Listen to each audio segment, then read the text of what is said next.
Yes, let's replay the last 30 minutes. Oh, it's on tape. A great way to spend our time. Stop. You know.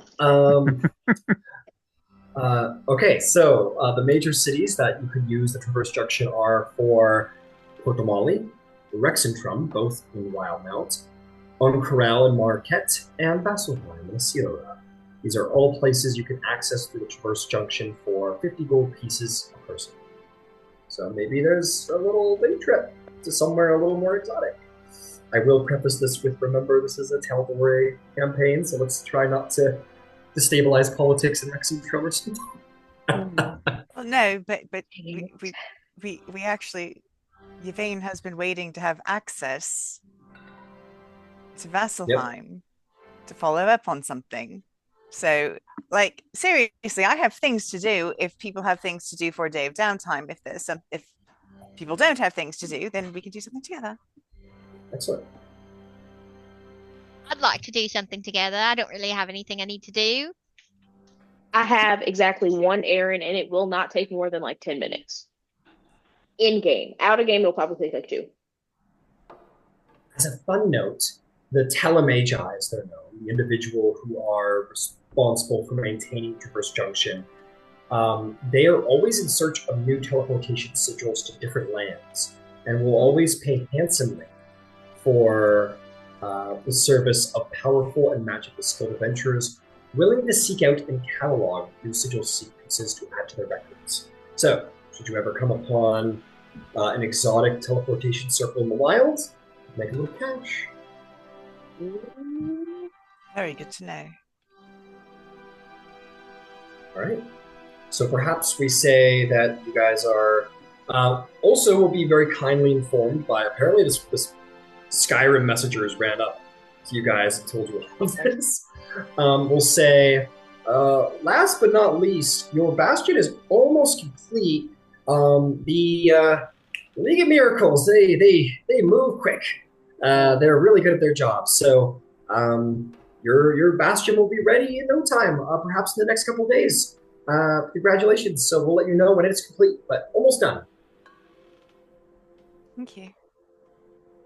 All right. Plenty of messages to deliver. Goodbye now. Bye.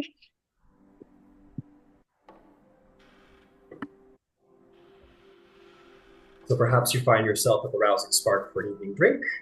Feel free to Absolutely. chit chat, perhaps. So where do we want to go tomorrow? What do we want to do? I I'm have open. I don't have anything that I particularly need to do. I have one thing that I have been dying to try out for a couple days, but it does require a trip to a specific store, but I do not know where that store is. If you could be less vague. I'm looking for, oh gosh, hold up. There's a spell that I learned from Glint not too long ago, but it does need about 10 gold pieces worth of incense. And I don't know where to get that from, and I Oh. forgot to ask. That's easy to come by. Easy to come by. Yeah. I'll take you to my source. Should I be concerned about sources? It's just oh an dear. importer. They're down here in the Okay. dock ward. Perfect. Incense is not a big deal. I end up utilizing it on the off chance that I need to reconnect with Red, which happens occasionally.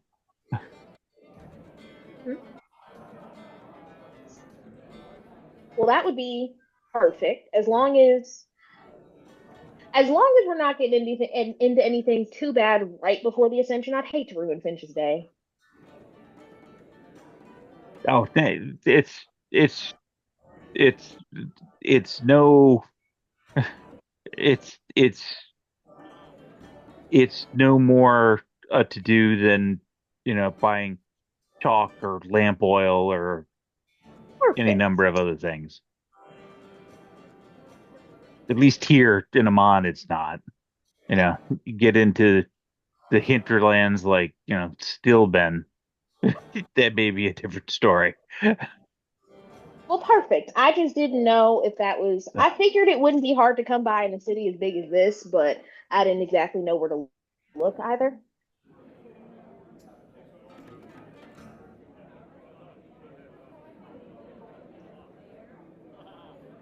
But no, Easy. that's my the one thing that I needed.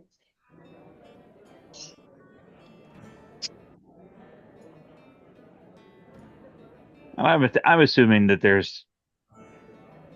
I'm making the presumption, Ryan, that there's a dry goods importer that, brings in rice and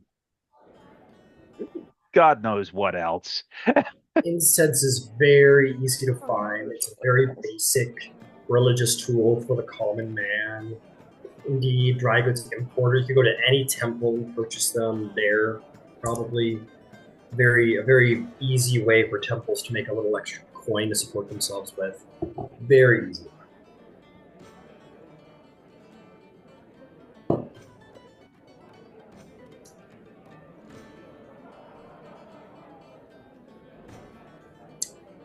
So easily enough, we'll say on the way to the dock district. Maybe you guys take a little scamper up by the temple district, where incense is plenty to be sold. You see many of the beautiful altar spaces and temples. The nicest of which belong to Dumpa, Platinum Dragon, the Rathis, the Lawbearer, and of course, Kord's God's Brawl Arena. Certainly the finest of temples in the district, and the rest have lovely altars. In Ember, it is not hard to find your own crossroads, the crossroad altar of Omdra, where you have come to worship here and there. So, yes, you can go there, and there's no shortage of places to purchase such things at. And you can call yourself a proud owner, Qiro, of as much incense as you want to pay for. Perfect. We'll get a little bit more than I need, just in case. That is always the right answer. Can I make, I don't know, a religion check? Of course. Is there a... I hesitate to use the word sacrifice. Offering? But is there an offering, thank you, that is particularly pleasing to the Raven Queen? Let's see what we can find here. Raven Queen, what is she like? Offerings. She likes souls, memories. Okay. Let's see. Maybe we can offer her a nice memory. A slice that memory. Always ends bad. If I may suggest, let's not You play always with end that. up needing it. Let's You not always go end there. up needing it later. Hey, we could give her the memory of you weren't there, Qiro, but we could give her the memory of when we met with the food contest. It was a pie eating contest. Very good memory, choice memory. You want to give the memory of how y'all met up? No, just the No. pie eating contest. That's a nice memory. If we didn't have it, it wouldn't be the end of the world. I have a feeling that a sacrifice is supposed to be meaningful to the individual. Well, it's a very nice memory. I'm a little attached to all of my memories. I'll be real honest.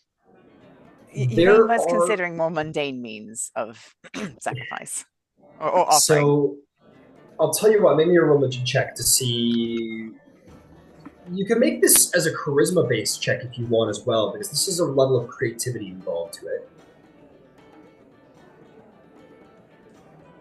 Wait, is that all of us? Make it as just a religion check or what? It's a religion check. You may use intelligence or charisma. It's your choice. Whoever wants to. Intelligence. I assume this is a Yvain thing, but if anyone else was curious to make so. Holy shit. That was a nat 20. So for religion, that will be a 25. So, Yvain? Yes. Okay, there's a number of them. The first of which would be a memento of the dead of some kind. Maybe a lock of hair, a wedding ring, a faded letter from a loved one. These are all deeply personal things, these mementos of people who have passed. And the Raven Queen definitely has an aspect of her that is considered a collector of memories. Now, with your nat 20, I will say this to you, that it's a little that people, they fear the Raven Queen, that she's a taker of sentimental and valuable things, loved ones, memories. But in truth, in the theology, it's not a mean thing. In fact, it's people kind of theorize why she actually likes these things, but many theologians suspect that it is a form of healing to let go. The more you hold on to of the people who have passed, the more you stay connected to the dead. And the living are not meant to be connected to the dead. So a memento of someone who has passed is a way to let go of the dead and is an offering to the Raven Queen. There is a more monthly way. This is like a really deep, definitely not a commoner version of it, but there's an idea of surrender, that there is an offering of attachment to life, that a monk might offer themselves and surrender their attachment to their lives and be ready and open for the release of mortal attachment, whether that is through material, coin, relationship, their own life. That's a very personal, very internal offering, but very monthly, pretty intense.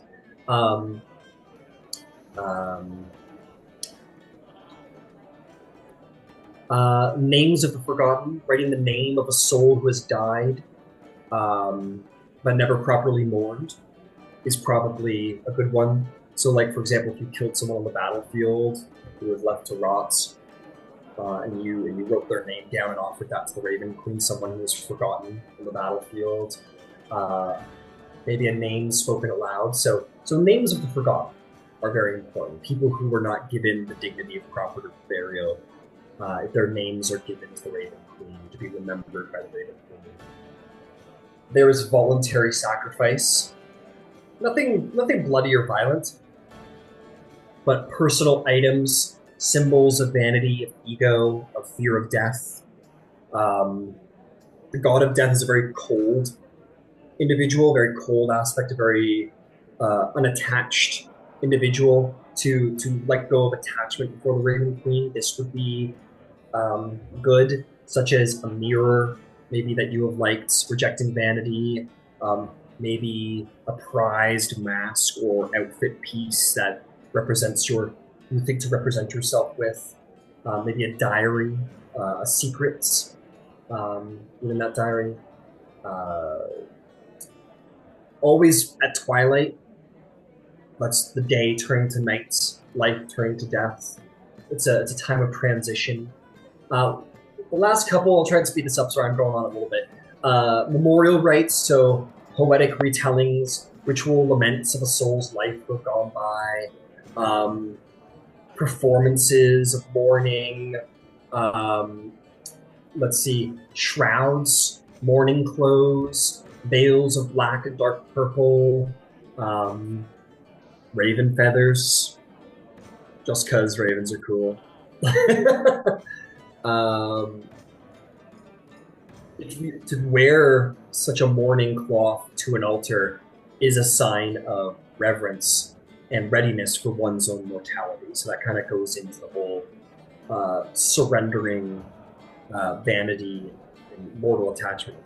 So those are the many natural 20 offerings that you can get. So things of surrender, gift of death, memories forgotten. All right. Thank you. I know what I need to do now. No, actually, it's. Thank you. I know what I'm going to do now. So that's all to say, and this goes for everybody.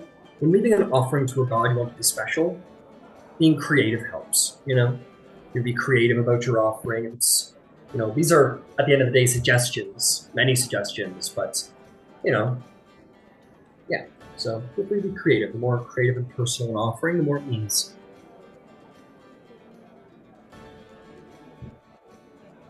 But anyway, so as a fun description of the temple district, it's divided into 4 sections.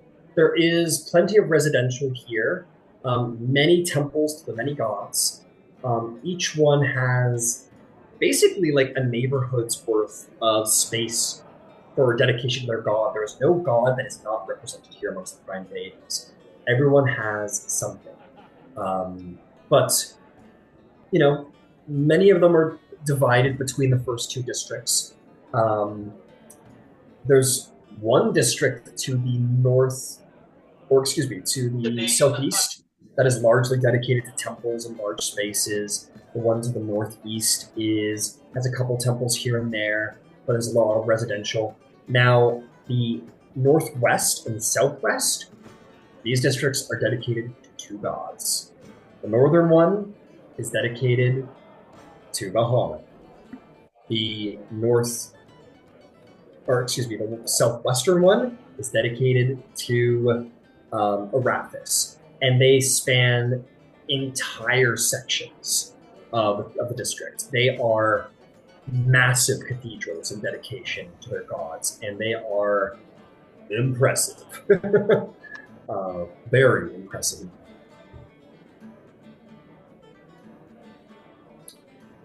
Yeah. Cool.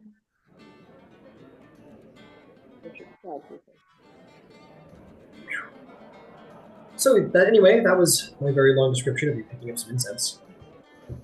What would you like to do this evening? You want to grab some sleep? Maybe figure out a fun thing to do tomorrow? What do you guys do?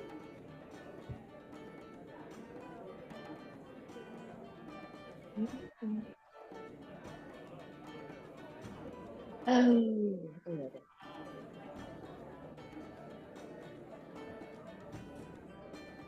Like I said, want to do a group activity? I'm good. If you don't, I've got it covered, so I'm happy to accommodate in either direction. If we wanted to do something together, we could leave the city. Vacation! Yeah. I've seen all of the Emon that's between Whitestone, and I've seen all of the Tal'Dorei that's between Whitestone and Emon, and that is about it. That's a lot. That's in fairness, a lot, that's actually. Similar to you guys, frankly, similar to the rest of the party, except that you guys started in Stillben rather than Whitestone, which is the coastal city to the south. So, wow, that was coastal. Did I say the coastal titty? That's crazy. You did. Yeah. That's insane. So you've been to Whitestone? Oh, I'm sorry, Westruun. I think I stopped over for a night or 2. I was more so making sure that other people on the road weren't taken advantage of. That's what they paid me for. So, I mean, I walked through a whole bunch of places. I didn't pay that much attention.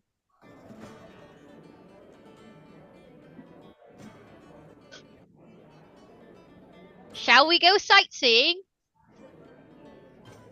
I mean, certainly, but we're trying to determine where to go sightseeing. You said there's another coastal city that's not this one.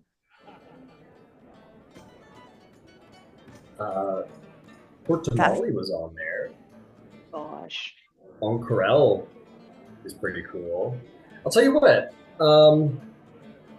If anyone wants to make history checks to learn about these different places and try and find themselves a vacation destination, does anyone just tell me which one you wanna pick?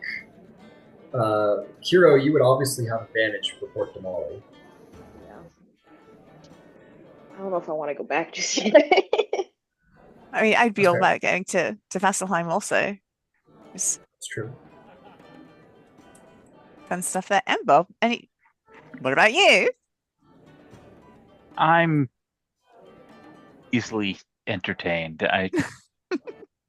I would be happy not to return to Vasselheim Fair enough. ever, but What happened in Vasselheim the last time? Also, where is that? Vasselheim is in Isilra, and it was sort of the shit cherry on a shit Sunday of a shitty situation. Worse than the dragon. Much trauma. In So truth, much the trauma. dragon was part of it. One small and honestly not the worst part of it. There was a whole lot that was a whole lot worse. Does this have to do with the assassin thing? It does. I'm getting better. I'm starting to get better at this. All right. So not Vasselheim. No. Understandable. Okay. You said Hey, But the if- assassin's gone now. It's if- fine. Yvain needs to go to Vasselheim.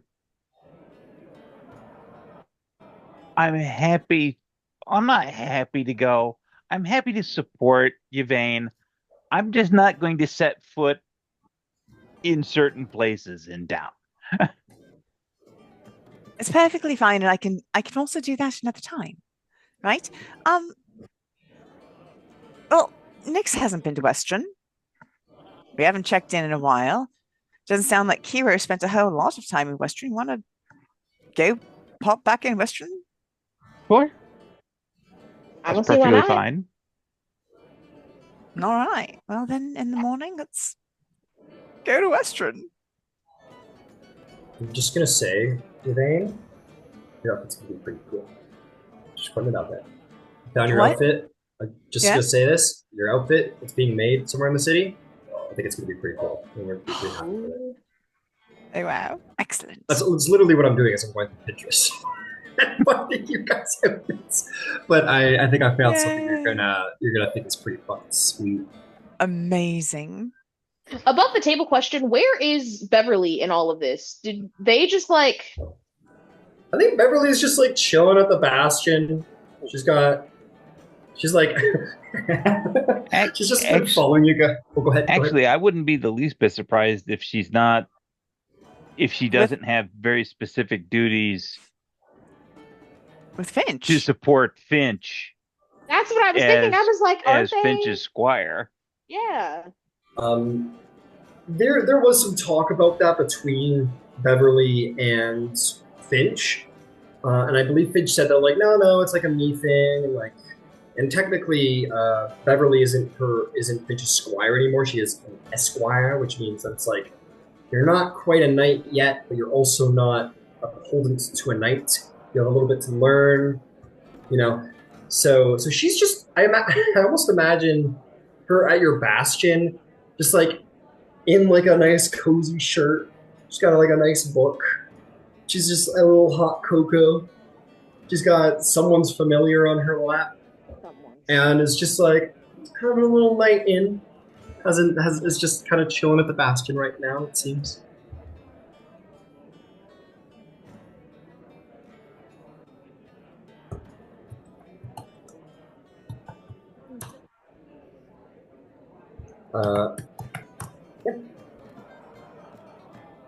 So Westruun's the plan for tomorrow?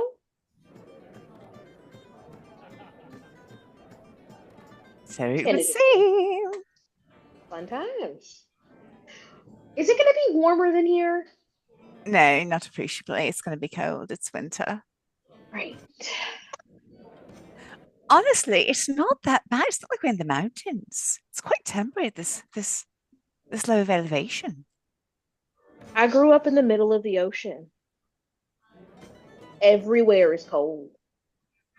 I can see that.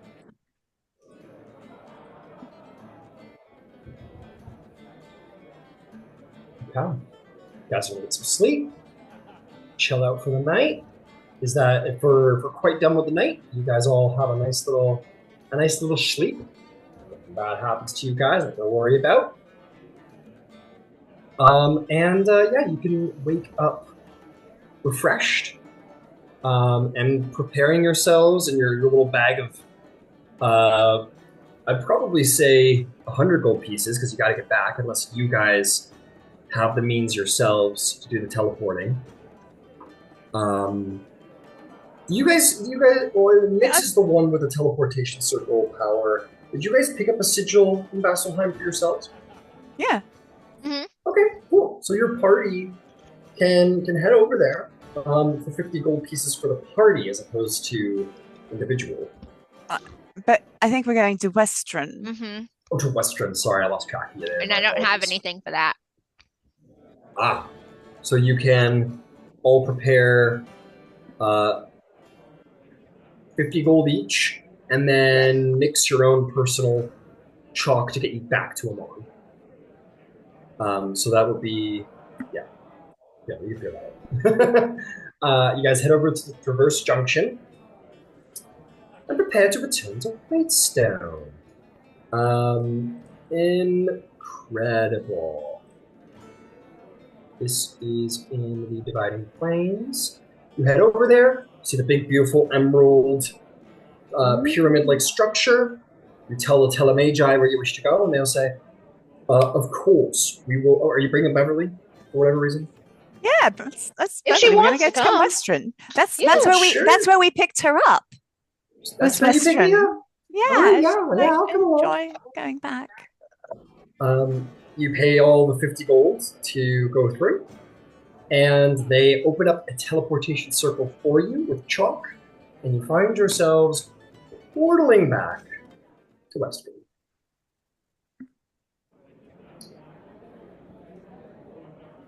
Whoa. Oh, yeah, I forgot I had Westruun made in many different parts. Oh gosh. It kind of... So, I will say... What will I say? Oh, man, why am I tagging these places? I'm barely fucking... This has been so long ago. I'll give you the Theater of the Mind option. And I'll also put it on the Roll20. That will be the best example of... Oh. There you go. Westruun. Woohoo! Ah. It has been a while, friends. You guys were pretty accomplished when you left Westruun, but your fame has grown even more still. Here in this population of a measly around 50,000 people as opposed to Emon's staggering million plus, it is the center of Tal'Dorei, a crossroads of culture on the Silvercut roadway that welcomes adventurers, traders, and vagabonds of all kinds. It is a city for people like you. Despite its name, it is more east than west, and a very fine city. Everything seems to be running quite well around here. There's no nightmares or danger. It is an enlightened city indeed, and a very civilized one. It sits out on the large plains surrounding. You guys have yourselves a run of Westruun. What would you like to do with yourselves today?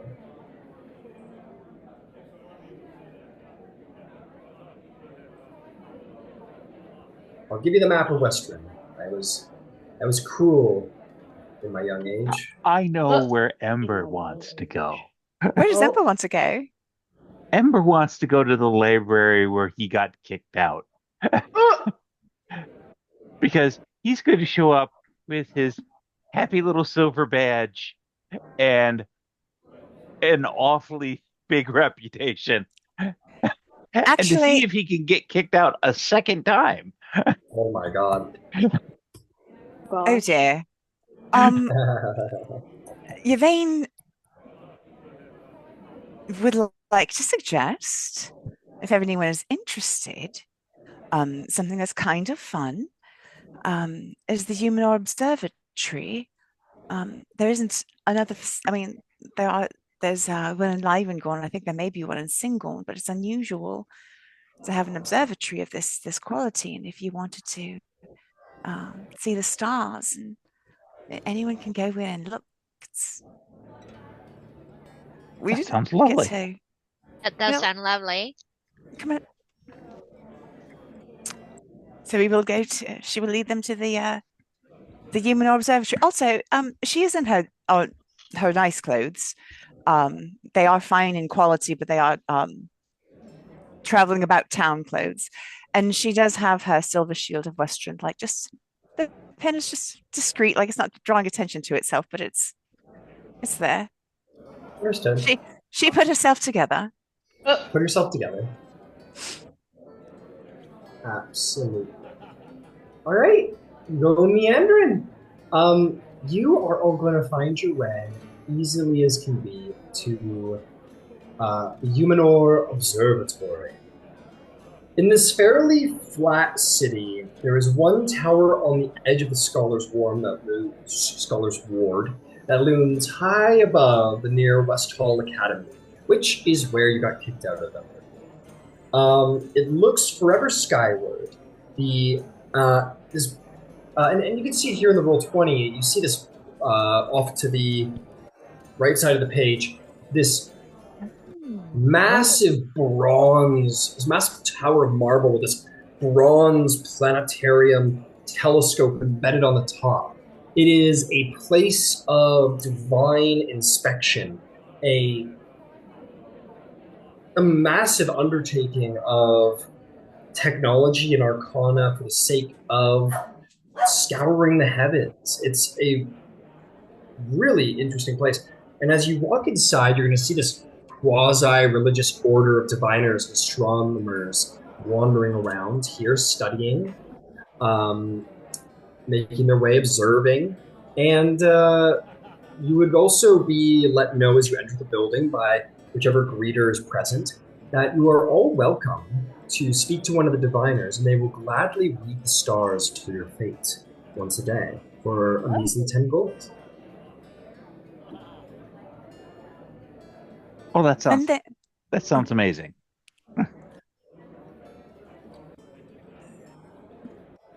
Excellent. Is that a service you'd like to? Yvain will, whenever it's convenient, take a sending stone and offer it to the elf and say, the headmistress, Estelle Ladimar, had given this to me. My name is Yvain Starborn. If someone could return it to her, I would. I don't know how to get an appointment on her schedule, but I would love to talk to her for a moment. I know she's quite busy. I will have this handed off to her immediately, and see if she has some time in her schedule. Yvain Starborn, you said? Yes. Very well. Champion of Westruun. What was that, sorry? Yvain Starborn, champion and defender of Westruun. And she sort of looks in like where have I heard that? And then sees the badge, and her eyes kind of go wide and goes, "Oh, of course, Yvain. My apologies, I should have recognized the name. Welcome back, presumably, to Westruun. I will let the headmistress know immediately.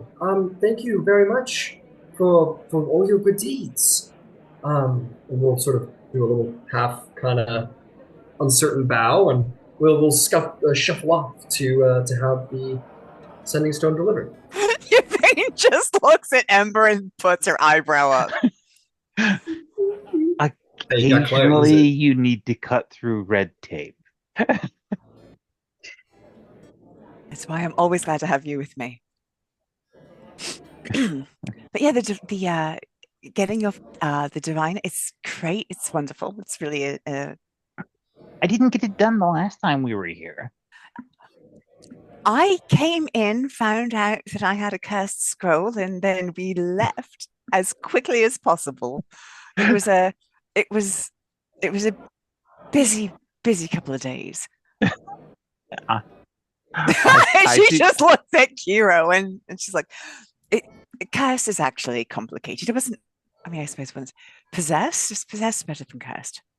Honestly, I'm not quite entirely sure how to describe it, except awful and world ending, I think is the word is the phrase. Yeah. If it makes you feel better, this is before my time too, so I'm not exactly sure of the details either. Let me get this straight. You were briefly in possess. You were possessed? The scroll was possessed. How was the scroll possessed? It's paper. Never mind. Oh, yeah, no, listen, it took me a while to figure that out. I'm just sort of wrapping my head around it, to be honest with you. You're having trouble wrapping your head around it. Okay. Oh, well, to be fair, the squirrel did wrap its head figuratively around Yvain's first. Why she lost all of her hair. I'm well, That actually, here's yeah, no, to be perfectly honest, that's totally true. it's a piece of paper with Yes. words on it. And as soon as you say it's a piece of paper, Yvain's head just goes down. She's like, oh, yeah. No. Fine, sorry. Magic words on it. Oh, yeah. No. You know, we will have a longer discussion about it because you may find it academically fascinating. It is personally horrible. I'm keeping a running list of all the things we'll have a longer discussion about later. We'll pull it out one day. So at some point, there'll be either diviners or the headmistress. Okay. Well, why don't we do the diviners first while you're waiting on your cloak, possibly getting you what you want a little bit quicker. So, Ember, it sounded like you were the most ready to hop Absolutely. on that. All right. For 10 gold, you sit down with this person, one of these scholarly clerical types, and we'll ask you a number of questions and like read your hand and say, so when were you born? Where were you born? It says, oh, you're fire genasi, very well. And it's going to be looking through all the different star maps and whatnot. And it's going to say to you,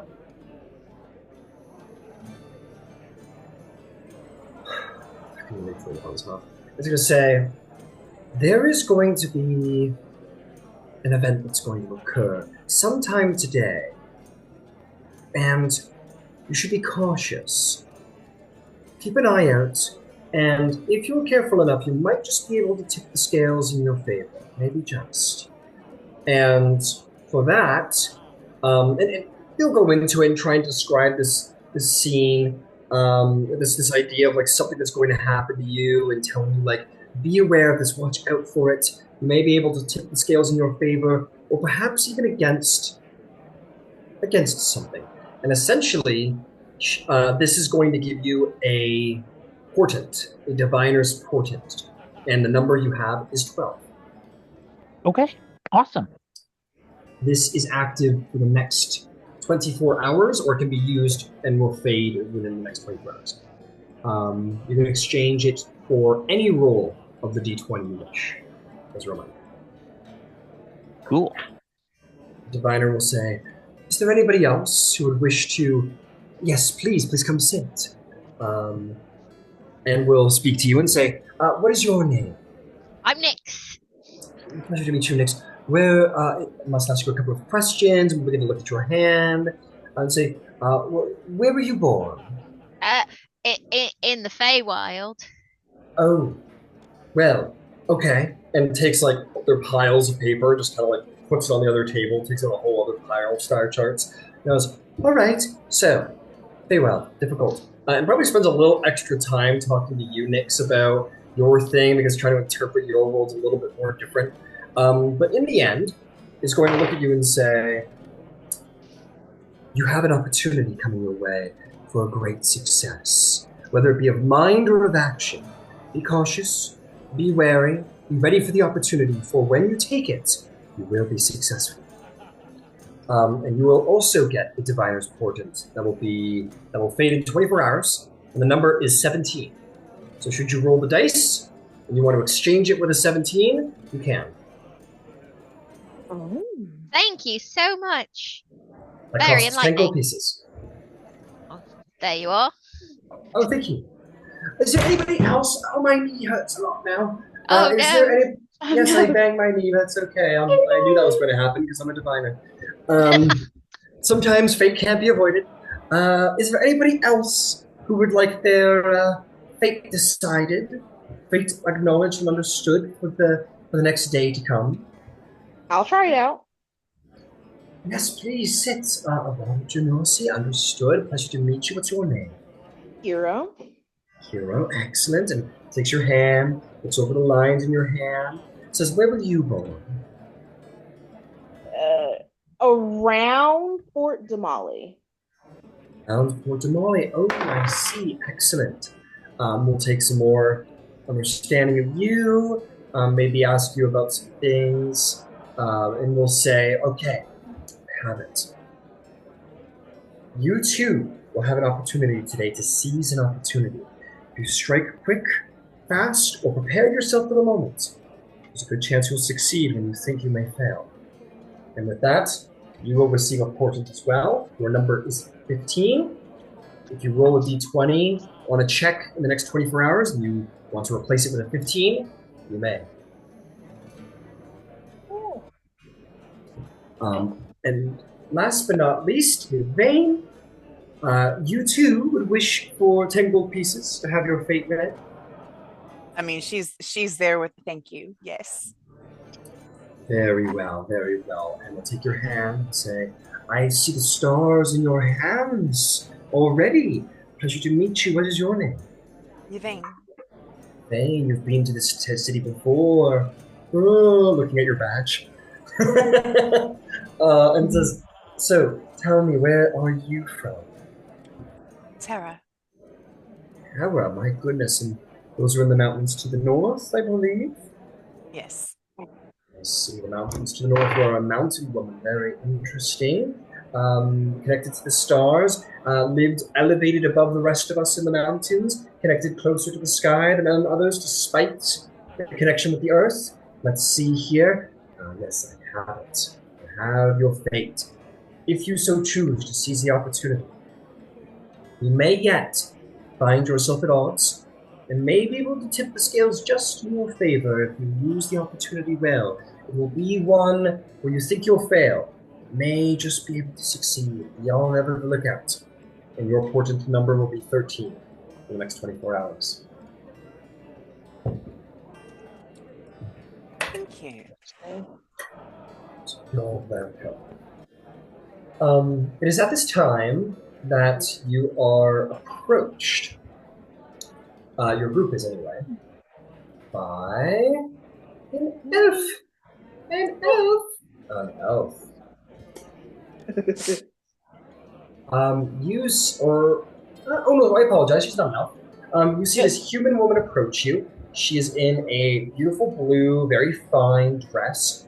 Her ginger hair is up in a messy bun at the back, but very elegant regardless. She has a wand in her hand, just sort of flips around in her fingers absentmindedly. An unintentional understanding that she's probably spent more time with a wand in her hand than not in her life. And approaches you, this elegant woman. I will give you her handout. I'm trying to be better about handouts in this game. I kind of accidentally deleted a number of very important folders in this game, and I have to redistribute all the handouts back into the folders they go. So, that sucks for me. But, she approaches, and she will say, Yvain Starborn, Aurora Concordant, welcome back to Westruun. It's so good to see you. Oh, wow. So Yvain will come forward and actually bow a little bit. And she said, over the course of my travels to Emon, I had time to consider your wisdom. Upon reaching Emon, I surrendered the scroll to Allura Vysorin. I am well aware, as she in turn gave it to me, and I in turn gave it to its proper place here at the Uniminor Observatory. And she will say, I humbly thank you for your giving of such a remarkably interesting thing. And I hope you know that your faith in us, arcanists of Tal'Dorei, will not be misplaced. We thank you greatly, and will not see you unrewarded for such kindness.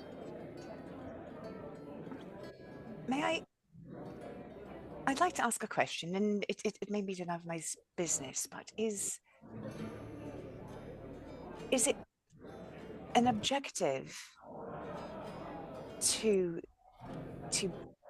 block him, or To what, simply sorry? to is it at all the objective of the observatory to block him or to stop him from coming through, or simply to understand the scrolls and the wisdom? Obviously, both are incredible and very, very important. I don't mean to frame something as dismissive. I do apologize if I seem rude. No, by no means, by no means. She will kind of begin to like walk with you as you talk, because you do talk about pretty intense means that the common man probably shouldn't hear. Though you are speaking somewhat coded, but nonetheless, we're being careful. She'll look around, make sure you're not being listened, sort of have your arm almost in hers as she walks and says, We here at the Humanor and of Westhill Academy, we try and safeguard more than anything. I wonder if you are familiar with the Cobalt Soul very intensely. I am. Unsurprising, studious woman such as yourself. They serve a very important purpose in the world, which is to make knowledge available to people, but with the understanding that everything must be in balance. There is knowledge out there not meant for the common man. And the Austral Scrolls are a magic that is meant for even fewer still, not even for experienced scholars and wizened mages, but only for the very select and noble few who may possibly skim its pages, and even then, only for the most important of circumstances. So more than anything, we seek simply to safeguard, keep them collected, and held away from the eyes of people who would unintentionally open a way for the unseen. It's so subtle when it starts, you know. It doesn't, like, you think it's going to be a voice in your head, but it isn't. It's just an idea. And then it's a subtle shifting of reality, but it's so subtle you don't even realize it. It is insidious and wiser than I could have imagined, and I am very, very fortunate indeed. I should have listened to you. And I am sorry I did not. Just think nothing of it. It is the nature of the youthful to be curious, and the nature of we more, shall we say, saged folk. I will not, hopefully, put myself down too early. I'm not that old. But nonetheless, wag our fingers at the youth a little, perhaps more. Sometimes we have to discover things for ourselves. Lesson learned. That's a door that should be locked. Door locked we intend to keep.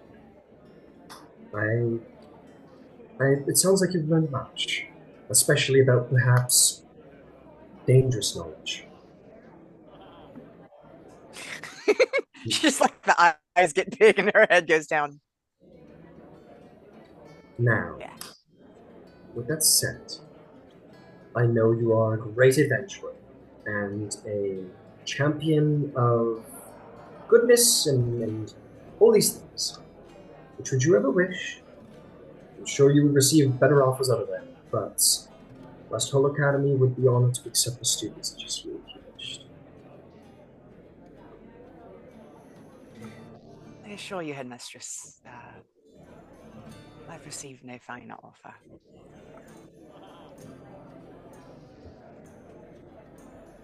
No.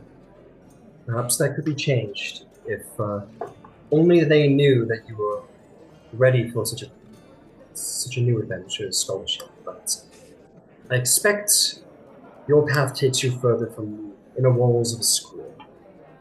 And who knows, perhaps one day you'll return and teach instead of learning. I should like that. And she'll bow, and I'm sure we'll go back to hang out with everyone else. Excellent. Excellent. She says, well, before you go, Yvain, I know that you are yourself, you've made it quite apparent, a studious woman and one who is interested especially in the divine, yes? Yes. And as I've said, you will not go unrewarded for your sacrifices, for your working towards the better good.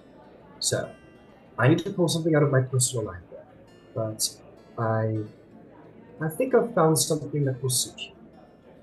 So, give me a moment, give me some time to get it together, but it will be yours momentarily. Do not leave Westruun before you are properly rewarded. No, and I think my friends have never been to an observatory, so we were going to look at the stars. Enjoy. Yeah, despite the fact that it's her life, Yvain still gets absolutely giddy when she talks about stargazing. Amazing. Um, just, I might actually, she might actually have it ready for you now. I thought I was going to need a minute, but apparently not. Okay.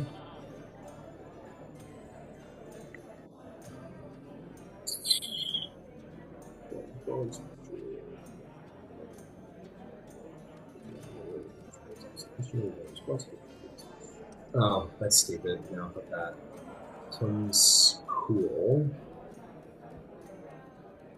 This one's way too fucking powerful.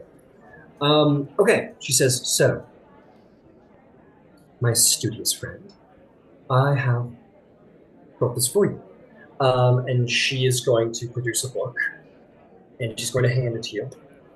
This is actually not so much a book as it is more of a brass disc of articulated concentric rings that is unfolded around an armillary sphere. This is, it looks like a strange combination between the very top of the Humanor Observatory and Percival de Rollo's planar clock. She says, I met a very surprisingly intelligent man quite a few years ago, and we were able to build this together, and he gave it to me some time ago as he completed a certain project that he was working on. So, this is a prototype of a much larger thing, but it does have magic within it of relevance, I think, to you. I grant you this then, the Astromancy Archive. This has within it a great deal of astronomical knowledge and divination magic. That will serve you well. She will give this strange device to you. She's just overwhelmed. Thank you so much. Of course. You may add it to your inventory. This is a rare magical item. You're not a wizard, are you? Don't worry about it. You don't. It doesn't need to be a wizard. Give a shit. We're gonna make an exception for a star druid. It's all. She's a diviner. Yeah. You're a wizard, Yvain. You're a wizard, Harry. I muttered it under my breath. You're a wizard. I'll make you a little custom one that should. Well, we'll add it to your inventory, attune to it, see if it'll let you. If it doesn't, I'll make you something homebrew. But I will say a druid of the stars will definitely have an exception in this case. Thank you.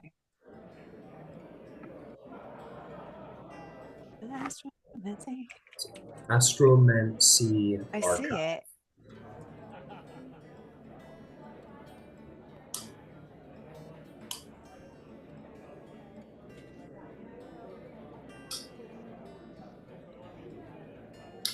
Oh, yeah. Does it allow you to too? Let's see. Yes. Yes, it does. All right. It will function for you just fine, and I think it translates 1-to-1 to Druid well enough. Yeah.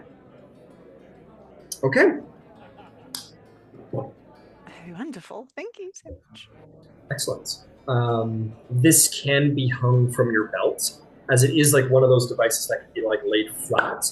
And then when you want to like utilize it, you kind of pick it up and kind of start winding the circles inside, kind of like a Hermione's time turner, where it's like it can be flat, and then you start spinning it around, and then it kind of opens up into this multi-sphere, multi-disked tracker of the astrological or astro. Oh fuck it! You get what it is. That thing, yeah, Like, yeah. the words are starting to elude me. Okay, well, Yvain's having this little discussion. Is there anything that the three of you would like to do?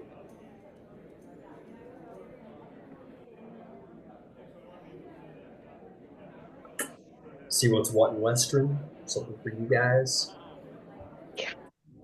Yeah, I'm happy to take people on a show and tell around Westruun. Wow, Yvain is We will have to go shopping. Nyx needs more. I need more chalk to get us back where we need to go. Oh, that's not a problem.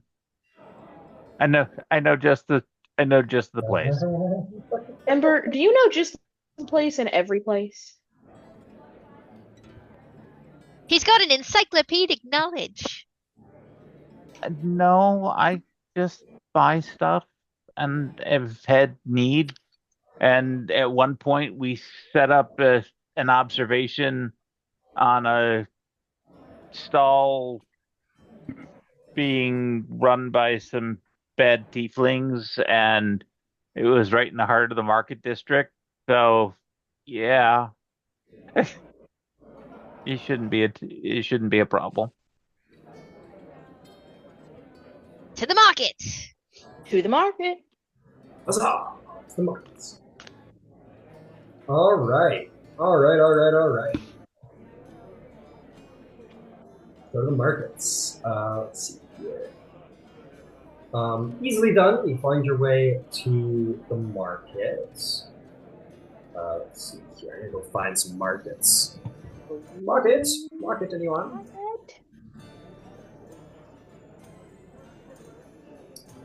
This is in Westruun. You guys find yourselves to the Market Ward, the southwestern ward that contains a great majority of businesses, trade stands, and production warehouses.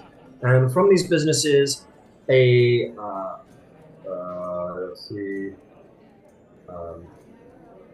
let's see. You know what?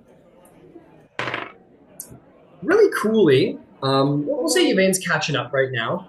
But new to you, Nyx and Qiro, you see like this part of the city is like largely seems to be new, but there are portions of it that need to be put back together. And you turn this corner, and Ember will be familiar sight to you, but the rest of you, Nyx, you might even have like a moment as you see a familiar, large, astral cat with a mythical mask and folded wings, sort of like grabbing a stone, and pointing upward at its feet is this alabaster white pale tiefling with red eyes. And sort of points up, and the great cat unfolds its wings, flies up, and kind of places these massive, several ton heavy bricks carefully onto one of the buildings as it's being rebuilt slowly but surely. And the people around watch in awe and majesty and applaud as this is done. They're gonna grab Ember and just be like, space kitty! It's the space kitty! These things have a name. That's not the Yes. proper name, that's what I call it. This one is less problematic than the last one. I'm sorry, they're problematic ones. Oh yes. Okay, great. We almost died. When the giant space kitten Uh-huh. attacks your flying ship and bats it out of the air like a kitten with a ball of fuzz, it's problematic. It was not a good time. I'm putting that on the list. We're definitely circling back around to that. Okay. But that one's not bad, I'm assuming, because no one's screaming, running away, crying. It's less problematic. I've encountered 2. They're 50% problematic. So 50% friend-shaped. They don't look real friend-shaped to me. I mean, I really want to pet it. You do? It's a kitten. It's very giant. It still looks very soft. Okay. It's not actually a cat, if it helps you any. It's a construct. Like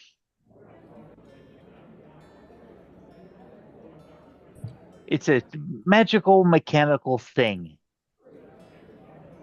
That looks friend-shaped. Y'all are Indeed. weird. You know this already, Qiro. You know this. It shouldn't be weird anymore. I mean, it should be surprising anymore, at least. It's not surprising. I just keep getting reminded. Fair. But sure, giant space cat thing that's not really a cat.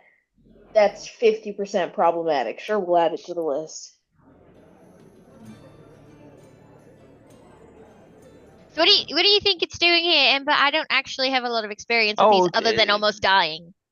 That one is working for mage with the League of Miracles. And they are during the rage of the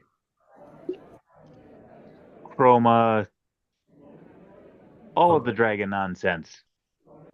Westruun, much like Emon and several other places, were largely completely destroyed and have been rebuilt over the last 30 years. And part of what makes that possible are the constructs that are created and controlled by the League of Miracles, including the giant space kitten. Nice. The very first time that we encountered one was with a sorcerer of some repute by the name of Honor, who helped us get our initial footing here in Westruun. He was quite pleasant. And that's all I'm going to say about that. So his name fit the person. Oh, the other bits associated to that aren't mine to tell. Oh.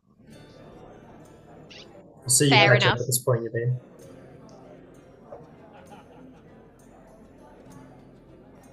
Yvain, look! It's the thing. It's a construct that space cat. Nyx Yvain wants looks to there- hug it. Yvain looks do. there briefly and then immediately starts looking for Honor. Honor is there. Honor is, as usual, seemingly commanding the great space cat to rebuild some houses. Westford is largely put together, but some of the more elaborate buildings have required a finer and apparently very magical touch to complete. Ember will reach in and will take his wand of pyrotechnics out of his bag, and he will reach above his head and send up a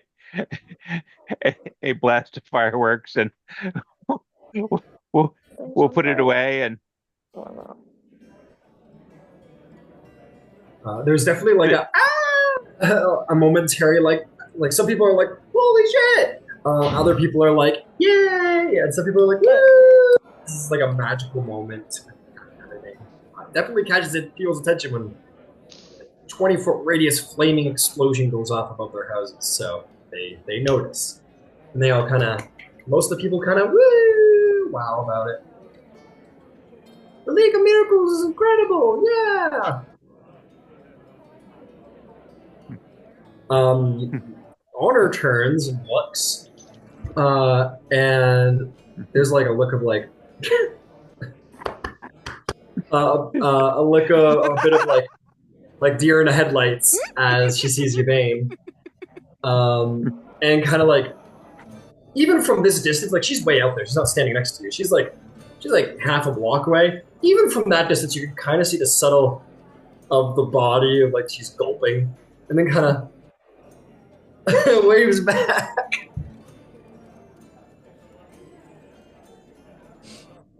Yvain will look at Qiro and say, Honor is amazing, and she can do amazing things, but also sometimes she has reactions very much like yours.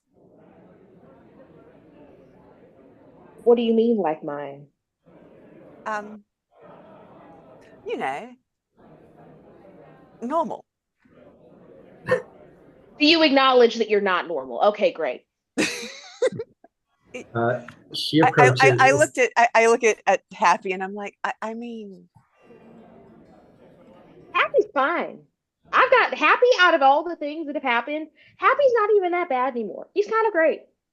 He's kind of great. Happy looks a little almost offended, goes, and then does something crazy, puts his paw above his horn, and kind of like pulls it down like it was made of rubber, and then lets it go, and it goes. All right. Fine. You worked your way back up to the top of the weird list. You happy now? Huh? Happy looks happy. At this point, the tiefling Honor approaches. I'll post her handout out for a reminder of her appearance. You see this white-haired, white alabaster face, two horns that come into a peak above her head that come to like a little bit of a red tip. Her eyes are blood red. She wears a white wizard's cloak and has a very strange, almost bone-like staff. She's a pretty intimidating appearance, to be frank. Despite, everything. Not someone that you want approaching you on the street, but then she opens her mouth and she says, welcome back to Westruun, everybody. I didn't know you'd be coming out this way. I would have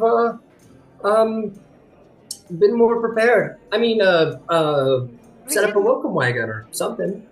We didn't actually know. We just sort of had a day off. Finch's ascension ceremony is tomorrow, and we sort of came to visit and say hi and introduce new friends to old friends. And oh, this is just so nice. Well, hi. Oh yeah, I don't think I've met you two. It's a pleasure. Giant space kitten lands behind her. Nyx doesn't, or this Honor doesn't react at all. Puts on a little hand. It's like, I'm honored to you first, Nyx. I'm honored Kinbari of League of Miracles. Pleasure to meet your acquaintance. Nyx is gonna give them like a big shake. Be like, hello, my name is Nyx. Can I pet your space kitty? Of course, sure. She's friendly. She goes, assume the petting position. The giant, astral cat goes, on the ground. And Nyx is just gonna, jump and, kind of rub into them, just, yes. And we'll make this almost ground vibrating purring sound that vibrates in its chest, and you're on top of it as it purrs happily. This is the happiest day of my life. Honor looks pretty happy with herself. She'll put her hand up to you, Qiro. Good to meet you too. New friend of the Ur Concordant. I'm Honor Kinibari. Qiro kind of grab her hand as she's still looking at whatever's happening behind her, and then just kind of after a second be like, right, I'm Qiro. Nice to meet you. The giant space cat, does it have a name? Let me see if Honor gave it a name. I think she did. Yeah, give me a because Yvain second. said something about it.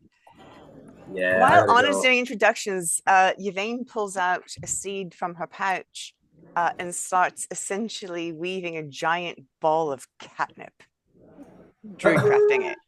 No. Got it. Let's see here. Oh, she did give her a name.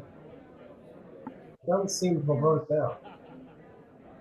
She goes, no, I'm really, giving it a name. If I had, I'd forgotten. She doesn't say that, but I say that. She goes, no, I haven't really given it a name. Can't really think of what a name to give it, really. It's just kind of, I just call it what it is. I call it, Adranok. That's what it is. Hi, it's an arcane construct. The League of Miracles spell rights have. I myself am a spell right. Actually, Forgive me. The actually, youngest of them, actually. after the introduction, I have some Adranok related questions. Oh, sure. I'll love talking about the old space kitten. I believe we are all acquainted. Should do we want to get like something to drink or something? Please. All right, sure. Well, we're just about done. Just say, Admiral, just take up the last two. I'll test you. The kitten sort of Uh-uh. flies off and will, leaving you behind a little bit, Nyx. And you're like, and we'll fly over and grab some more of these giant marble blocks that are several tons in weight. And we'll just fly it up to position and start, and, like, carefully place the last two, and then kind of fly away. And Honor will be like, come on, everyone. And she'll show you to like a nearby watering hole. And yeah, we'll get you, and you guys can get some drinks. You guys sit down around a tavern, and she'll say, so you wanted to know a little more about the Adrenauts? Yes, I've got a very specific question that I want to ask, Hi. and you may not know the answer, and that's perfectly fine. I'm wondering how a undead half demon, half drow ends up with an Adranok. And when I say undead, I mean undying, unkillable. Is this is this the start of like a joke? Sorry, I just No. Unfortunately not.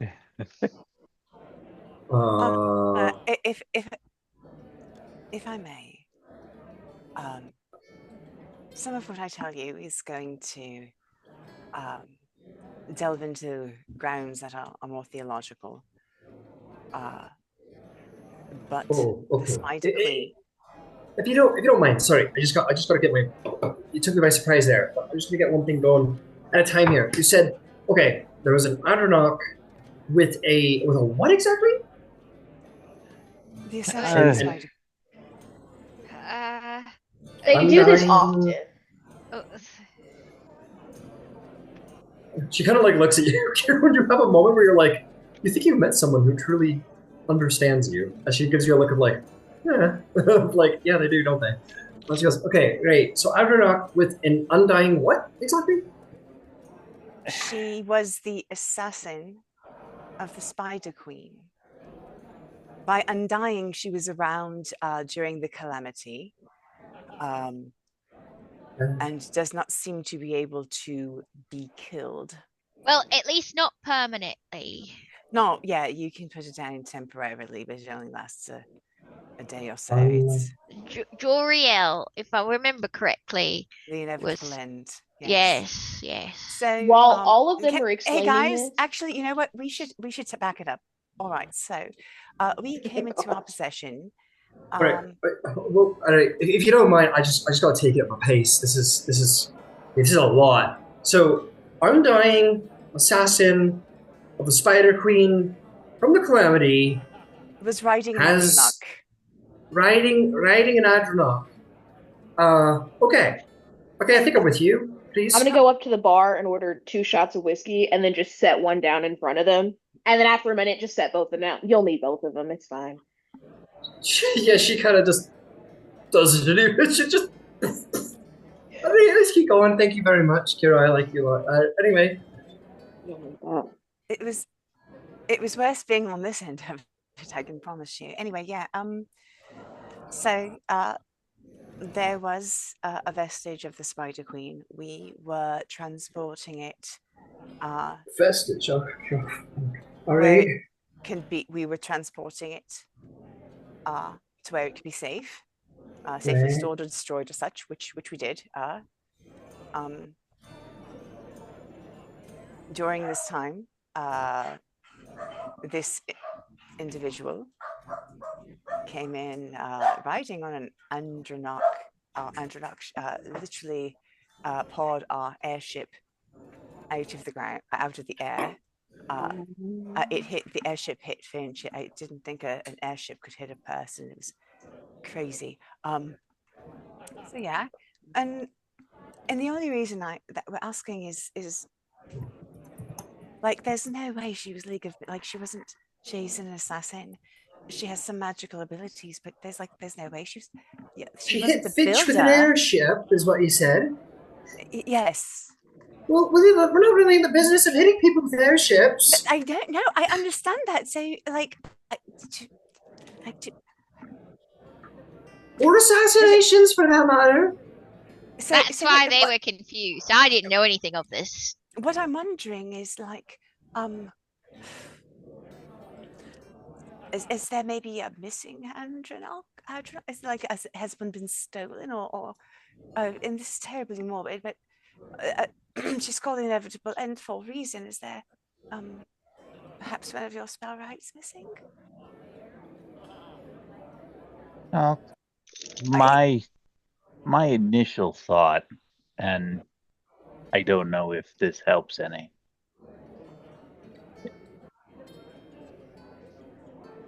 is the spellcraft behind the Atronach recovered knowledge, meaning that it perhaps came through the Age of Arcanum, was lost and refound by the League of Miracles. So she has what she has because she predates the current era.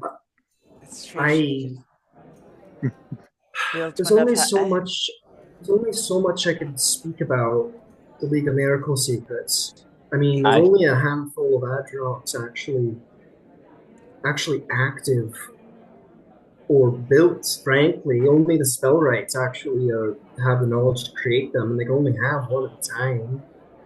And that's weird.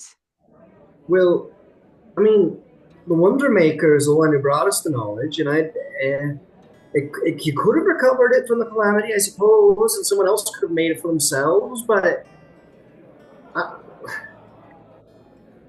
I have some people I think I need to talk to.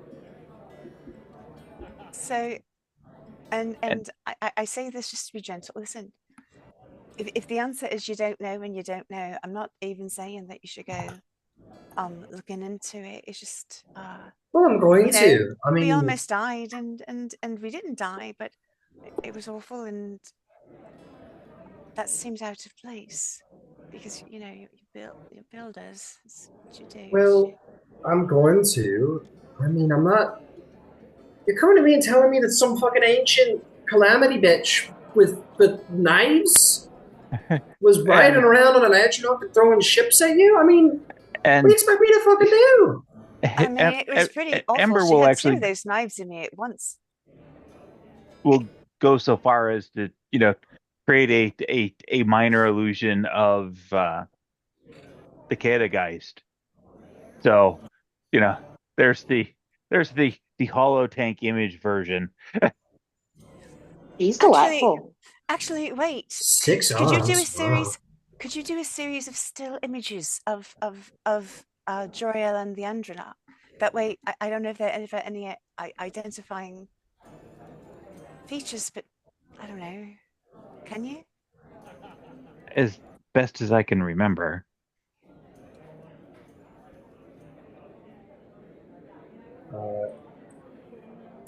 So you just kind of like show as much video, Yeah. not video, illusory, minor illusion stuff, and she'll ask some questions.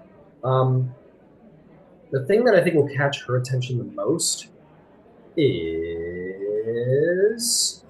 if I can find the damn kitty stats. Behind door number 3. Oh, Adronauts. You sons of bitches.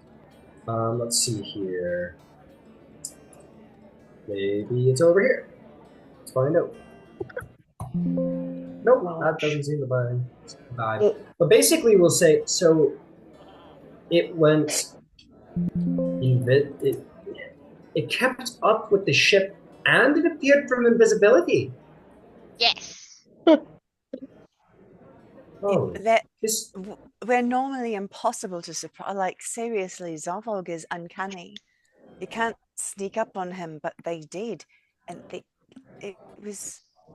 How are you? Yeah, how is Zarvolg? How's he doing?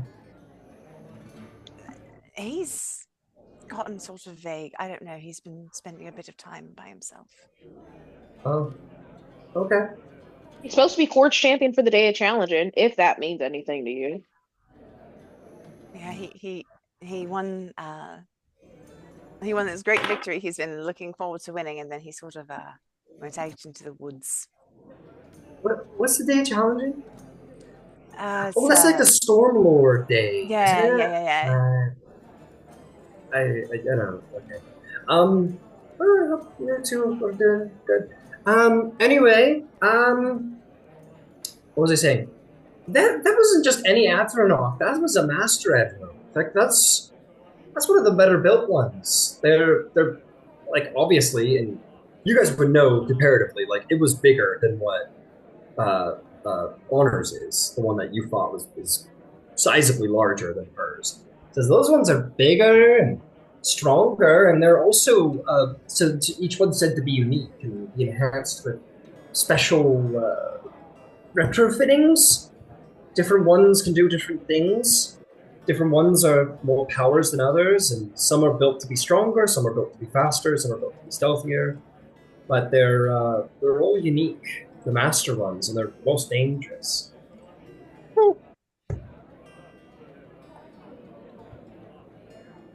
Well, yeah. We wanted to, well, I say we. I wanted to ask the question, not necessarily so much in that I would expect you to know, but perhaps that's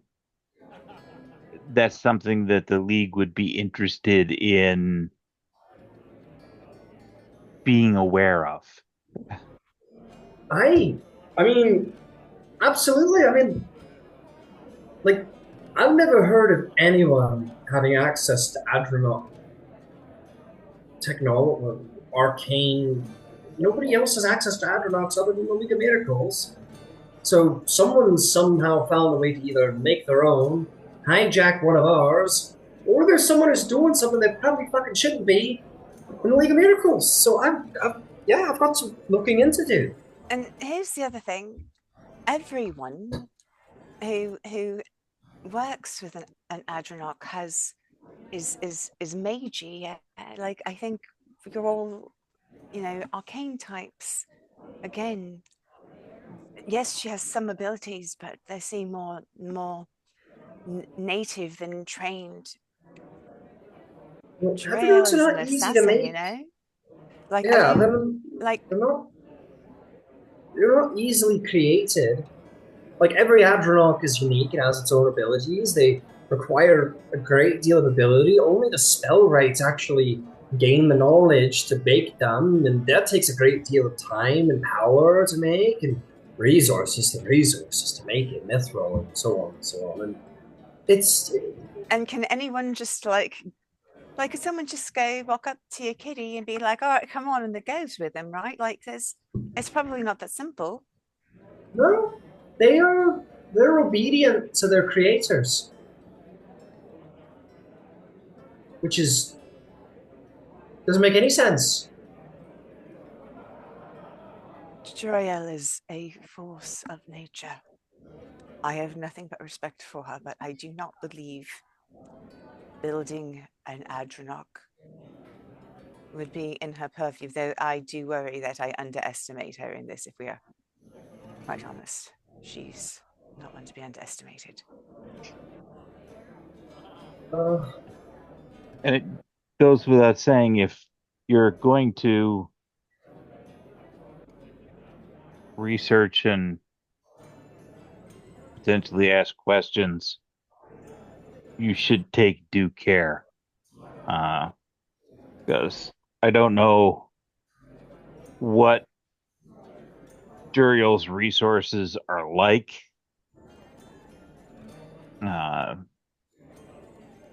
And how easily she gets around. But you don't want her attention to come back onto you. So you're saying that she might come after me now? No. Not necessarily. What I'm saying is, if there is shenanigans, or if the lines of questioning and research are such that her name is going to come up a lot.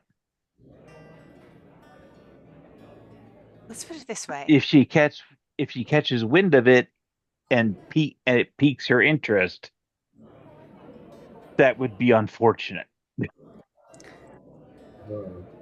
Just be real careful. Just be real careful where you stick your nose. I understand that I've given a wizard a puzzle. You know, the kind of trouble we get into. We're just, and she'll kind of reach out and put her, you know, like hold her hand and say, "Just be careful." She kind of retracts her hand from you. It's like maybe an insight check.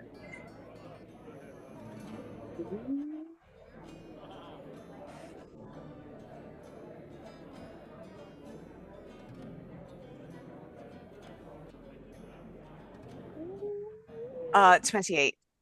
28. Okay. All right. I'm going to hide things. I have a plus 13, guys. Yeah. Tell me all secrets. Last time you spoke to her, you guys were not on good terms. You were on, especially you, Yvain, were on. She was on like apologetic terms, and you were on very much like, I don't want anything to do with you anymore terms. Well, and that's not how I remember it, but all right. Well, you were in a dream with her to ask for some information, and she apologized and like shut down the dream. You were like done. Oh, so, I didn't mean it that way. Well, however you meant it, that's no. Probably in your insight, you're probably sitting there in this moment going, yeah, it makes sense. She probably might have taken it as I'm fucking done with you kind of way. And now here you all are sort of like with a problem. And now you're being very forward, putting your hand on hers. So you get a sense that your being here has been confusing, and you gave her an arcane problem and that she was able to dive into it and be like, okay, like forget about all that, like cool arcane madness, very interesting. You get a sense this is a very confusing interaction for her. And she isn't really sure what's going on here with you. And yeah. More to the story, but this isn't my opinion. Yeah. But she kind of like clears her throat and says, Well, I appreciate you all bringing this to me. I mean, it's a matter of personal interest. If someone is using League of Miracle powers, or someone in the League of Miracles is using what they have for bad purposes, I I'm gonna get to the bottom of it. That's all there is to it. If anybody can, we have no doubt you can. Okay, all right. I got some messages I to send and apologize some for- places to be. We apologize for dropping in on you. Honestly, I thought you were in Emon. I get around lately. Teleportation circles a handy tool. I made Alistair asked me to come down for the whole Thordak bill thingy and made some friends, and now I'm back here, back to work.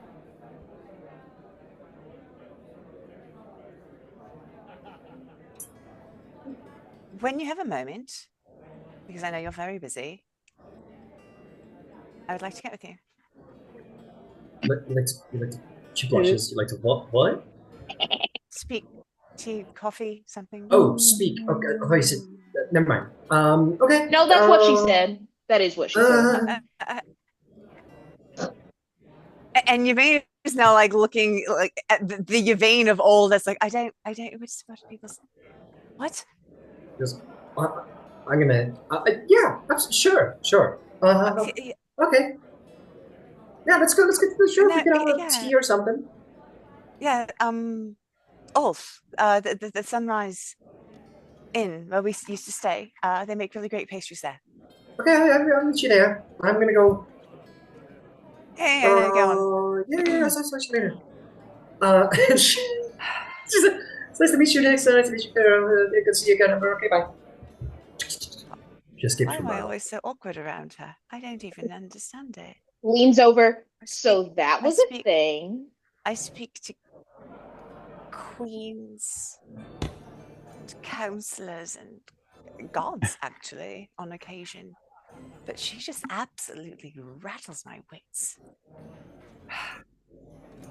Usual. Huh. Well, at the very least, we got some good information, I think. If anybody can do some dig onto it that would be willing to share some of that information, it's on her. She's a good egg.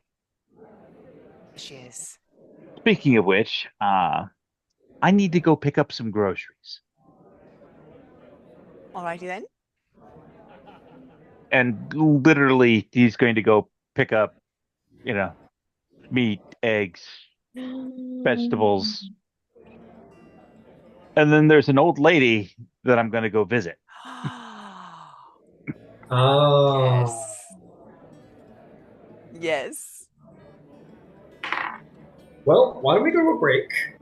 That'll give me a little time here to keep figuring out your outfits. And yeah, when we come back, we'll continue to do some errands around around Westruun. So yeah, we'll be back in like 15-ish minutes. Talk to you in another.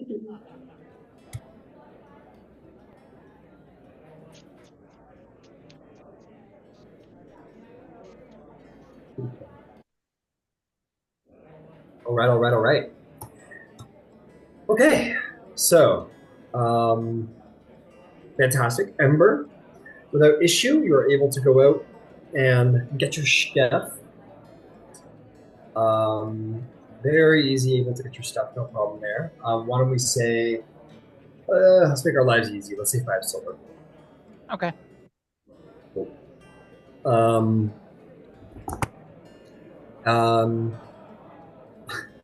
Honestly, Elaine, you probably walk outside and Honor's like there. So I realize you're probably going to be at the city for a day. We're just spending the day. Okay. Yeah, I want to go now, I guess. Can I walk you to your work? Sure. I mean, I'm not Yeah, sure, sure. Yeah, you get to walking. Yeah. She'll say bye to all of you over her shoulder. It was nice meeting you, Oval, Nyx, Kira. Good seeing you, Amber. Great. Thank you for letting me pet your space, kitty. Oh, anytime. Anytime. I don't know if she can feel emotions, but I think she likes that one. Yes.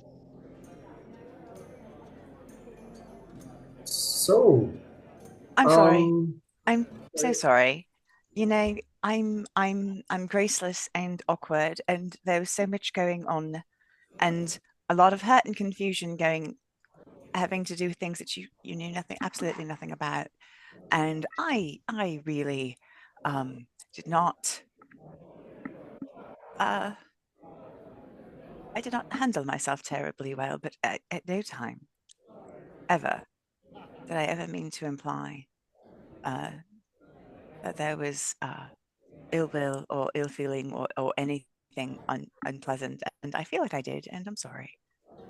I'm truly sorry. I, well, well, you, you were never mad. You seemed really mad. So you know that scroll I'd been carrying around. So in point of fact, I was mad. I wasn't mad at you. I was very mad at Jewel. I was so mad at Jewel. And I didn't know where she was. And I was mad at myself because I tried to find you and I couldn't. And it was just like fate. And she stopped a second. It was just, but I was never mad at you. I'm so sorry that it came out that way. And it's totally understandable. Again, I'm awkward, you know, with words. Uh, well, thank you for explaining. I, I thought I mucked it all up. I did. Um, No, circumstances mucked it all up. By the way, being interrogated is awful. I can't imagine. yeah, Is everything okay with your work? I've been worried, you know. This is it was a very public thing. yeah. I got in a bit of trouble, but nothing long lasting. And I, I got out fine, I suppose. I got out fine. I'm so sorry. Oh, it's like you say, it wasn't your fault. It was Jewel. She, yeah, it was Jewel. Um, it's okay. It's fine. Apology accepted. Thanks. So, I heard you and Zarvolg are still seeing each other. I mean, yeah, sort of. He does have a tendency to go off into the woods a bit, and I never really know, you know, what's going on. Yeah, he likes his woods. He likes his trees, from what I remember. I mean, so do I, but come on now. Yeah, yeah. I've never been a wild mother kind of girl, so it's hard to say. Well, I have, right? I absolutely love the trees, but dear, I don't necessarily need to sleep on the grass to enjoy it, is what I'm saying, you know? Right, right. Well, I hope I'm sorry you're having relationship problems. It is whatever. I'm really glad we're okay. And I'm glad you're okay. And I'm glad to know you can get to Emon quickly. Oh yeah, yeah. We're all learning. I've learned the teleportation circle is a very handy spell. not my specialty, obviously, but you know. I don't know if you know, but tomorrow is Finch's Ascension. And I know the Sparks are going, and if you have not been officially invited, of course, allow me to officially invite you, because I know that Finch would love for you to be there. Finch isn't with us right now because they're doing the holy rituals and such. Bahamut's child. I'm sure it's very complicated. All right, I'm not much of a. I haven't been much of a religious person before, but I mean, yeah, no, I'll come. Thank you for inviting me. I never been to a holy ascension before. Yeah, neither have I. It's going to be pretty rare. And again, I know that all the Sparks are going to be there, so there's going to be a ton of people that you know and feel comfortable with there too. But I know that Finch is quite fond of you, and it would mean a lot to you if you were there for this. This has been quite the journey for them. Okay, all right. I'll come. Excellent. It'll be good to be there to see all of you, friends. Friends. Well. I'll see you tomorrow then.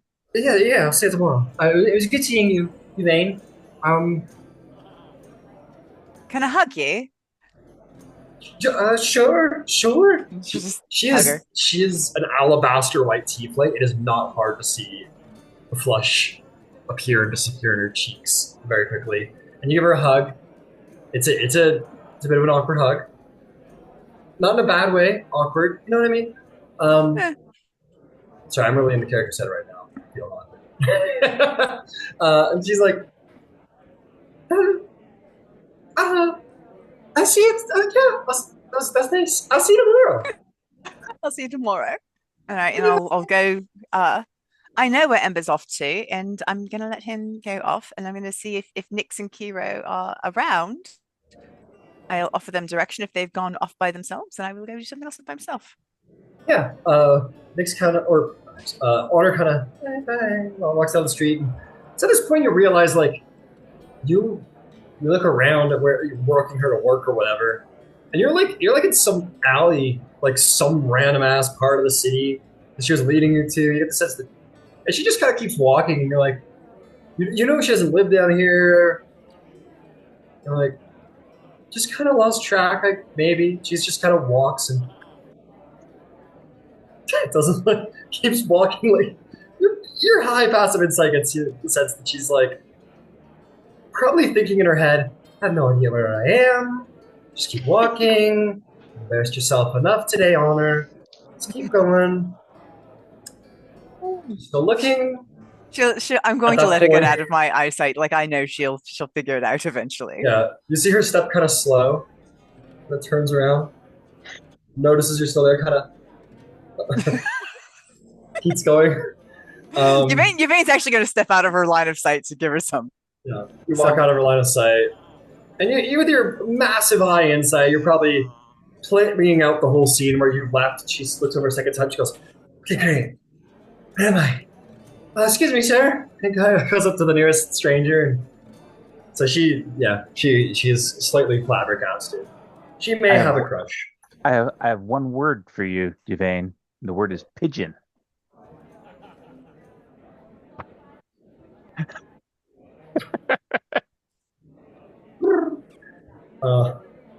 Okay, fantastic.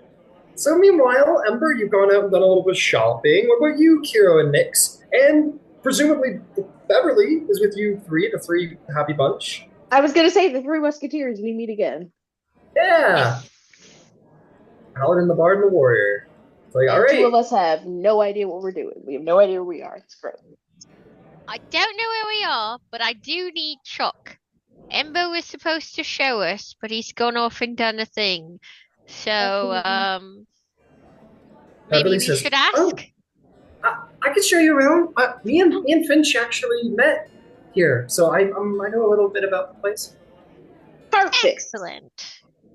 Oh, there's a place that you might really like here, Nyx. It's called the College of the Savvy. It's supposed to be like, that's where we met Balthazar, actually. But it's supposed to be like a bard college. It's like an art college. Lovely. If you're interested, I don't know. Seem like your thing. Lead the way. Okay, we'll get some fancy chalk on the way. You guys travel. You do not find gem-infused chalk anywhere, unfortunately. At least not on the way, because that is a very strange and rare arcane material. But you're heading to a possibly strange and arcane place, so maybe it'll be found there. You find your way to the College of the Savvy. It's a big old building. It definitely lives up to the hype a little bit. The College of the Savvy, it's like an arts college. You see like bards on the lawn with their various instruments. There's definitely like, they're sitting in circles playing like jamming songs. You see poets writing, beautiful gardens, a very large facade. It is a lovely place. This is an institution of arts, and you find many storied bards and champions of the storytelling practice are alive and well here. There's also a very large statue of some bold but very finely dressed warrior marble statue, and he's holding this most gorgeous rapier forward, very sleight of hand, more like it was like a conductor's, whatever they're called. Wand. Wand, I guess, yeah. The conductor's wand. Baton, thank you. That's what it is. Holding very delicately like a conductor's baton, this beautiful rapier. And on the bottom it says, the White Duke, founder of the College of the South. And you have made it. It is a place where music flows, and so does the power of charisma and song. Nyx, you feel perhaps amongst kin a little bit. This place is amazing. Oh, I'm glad you like it. I thought it was cool. That ain't how you're supposed to hold that. Yeah, he is holding it a little too delicately, isn't he? And that's why we've got you, Qiro. You're a real warrior. I wouldn't go that far. That's more Bev's territory, but no, you've got that. You do the like, and the trident appears, and then you like, and then it goes flying, and then it comes back right back to your hand. That's so. Oh, it's incredibly impressive. Such an aesthetic. Well, thank you, but I mean, you did the whole summoning the whole dwarven god thing. I can't do that. Oh, well, that's not really my thing. The whole party got the banner. I'm just the one who kind of carries it around. You make it work. Oh, thank you. Looks happy. We are much safer with the two of you in tow. Absolutely. Well, Nyx, maybe this is your chance to pick up on some like super badass like bardic like fire magic or something. I guess it's worth a try. I guess we should look for someone. Maybe they would know where to find the trucks we need too to get out to get back. Yeah, let's go see what fancy. Okay. Ooh, let me see if Westruun's got a little description of the College of Savvy and its tenants. Just look close as possible to the lore.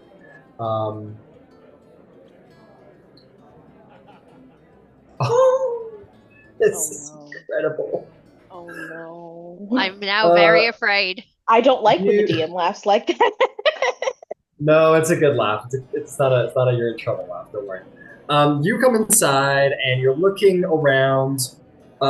Beautiful things going on here. There's so much to see. So much art. So many classrooms. It's a very open forum sort of classroom style. It's like, oh, you're learning on the lyre? Come over to our lyre class. You're learning the flute? That's down the hall.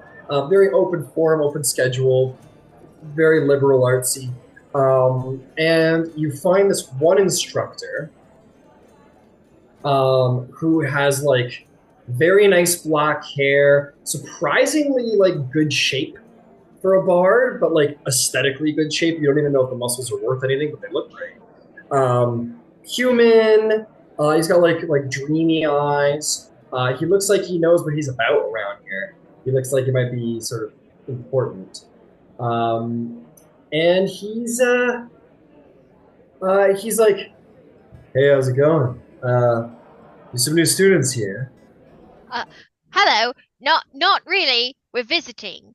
I was wondering if maybe anyone knew where I could find some chocks for a teleportation circle, but I'm a little ahead of myself. My name is Nyx. These are my companions, Qiro and Beverly.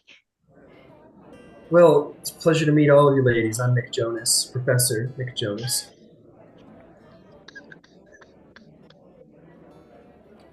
Okay. Why is that funny?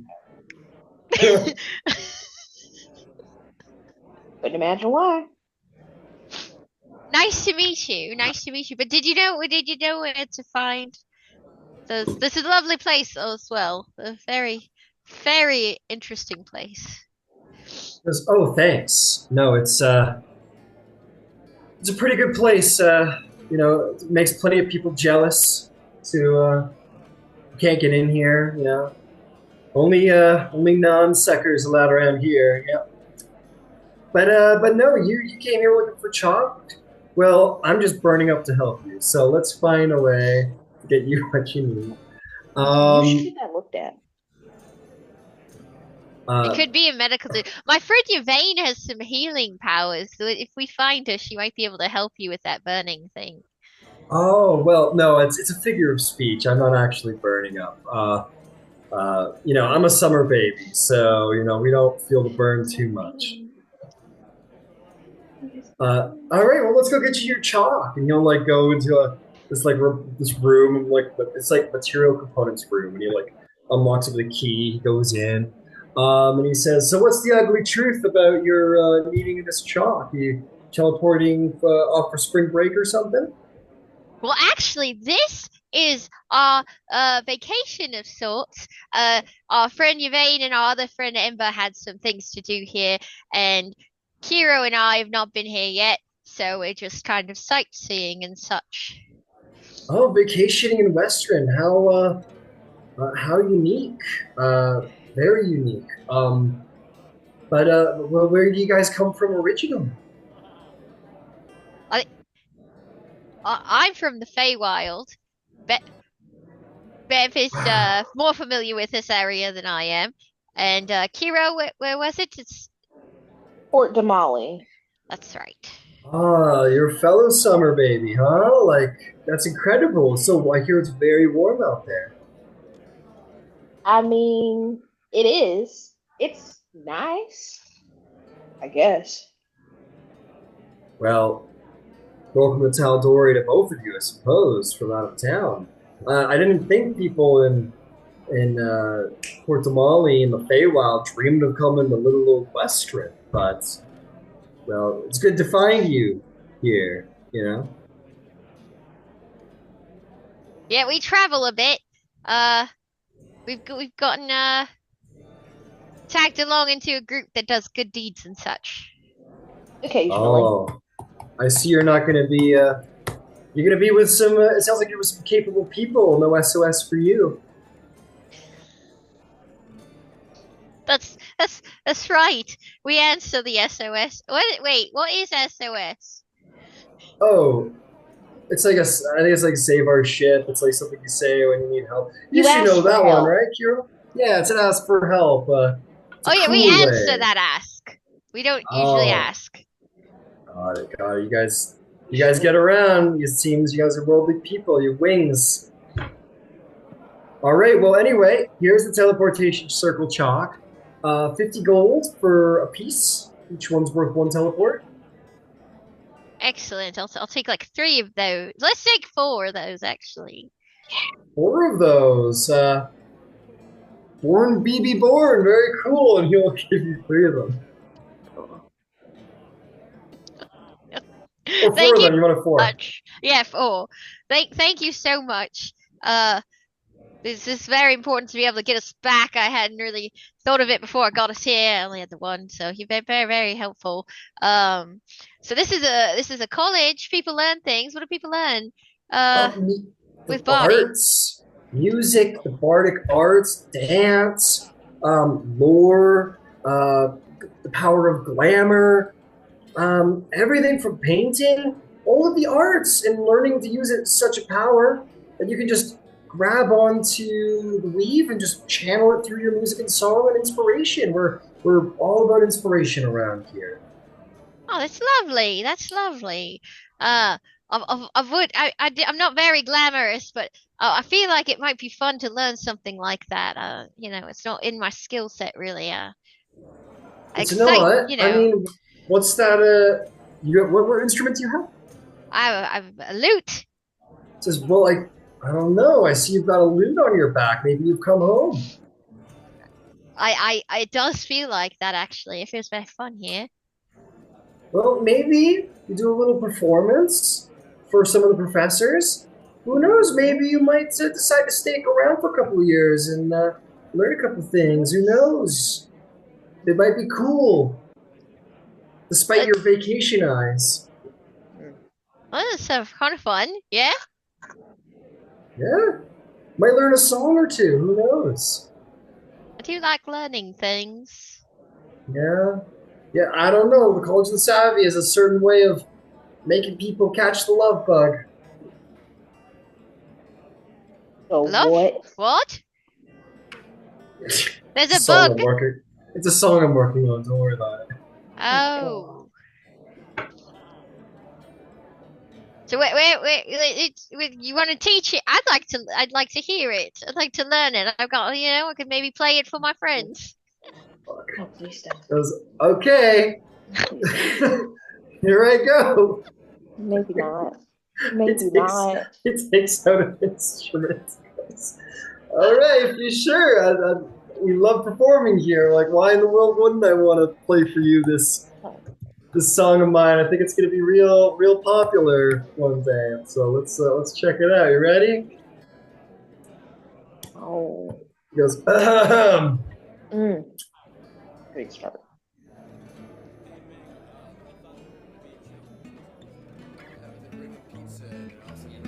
Well, dude, guys, don't be Oh God, no. Oh God, no. Oh God, no. I'm not. I can't. I can't. Okay, cut to the chorus. No. Cut to the end. Cut to the end.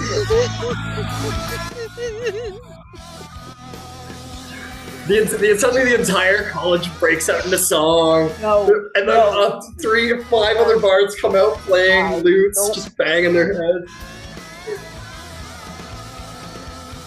Can't take me anywhere else. Anywhere else. You guys start running. God. We realize where we lose Nyx. Jonas Brothers. As you guys are like maybe running away, I don't know, we're like caught in this whole thing. He ends the song and he's like, yeah, think about it. Think about who the College of the Savvy could be for you. Yeah. Anyway, I got a class on hair flips coming up, so I gotta go. Thank you for your assistance, Nyx Jonas. I appreciate you. No problem at all, Nyx, not Jonas. And you'll go teach a class. Beverly is like, I feel weird. I feel a little strange. Just very handsome bard. I feel nauseous. Is it bad that I kind of like that song? Because I feel like it's bad. It's bad. I should know that. I wouldn't say it's bad. It was catchy.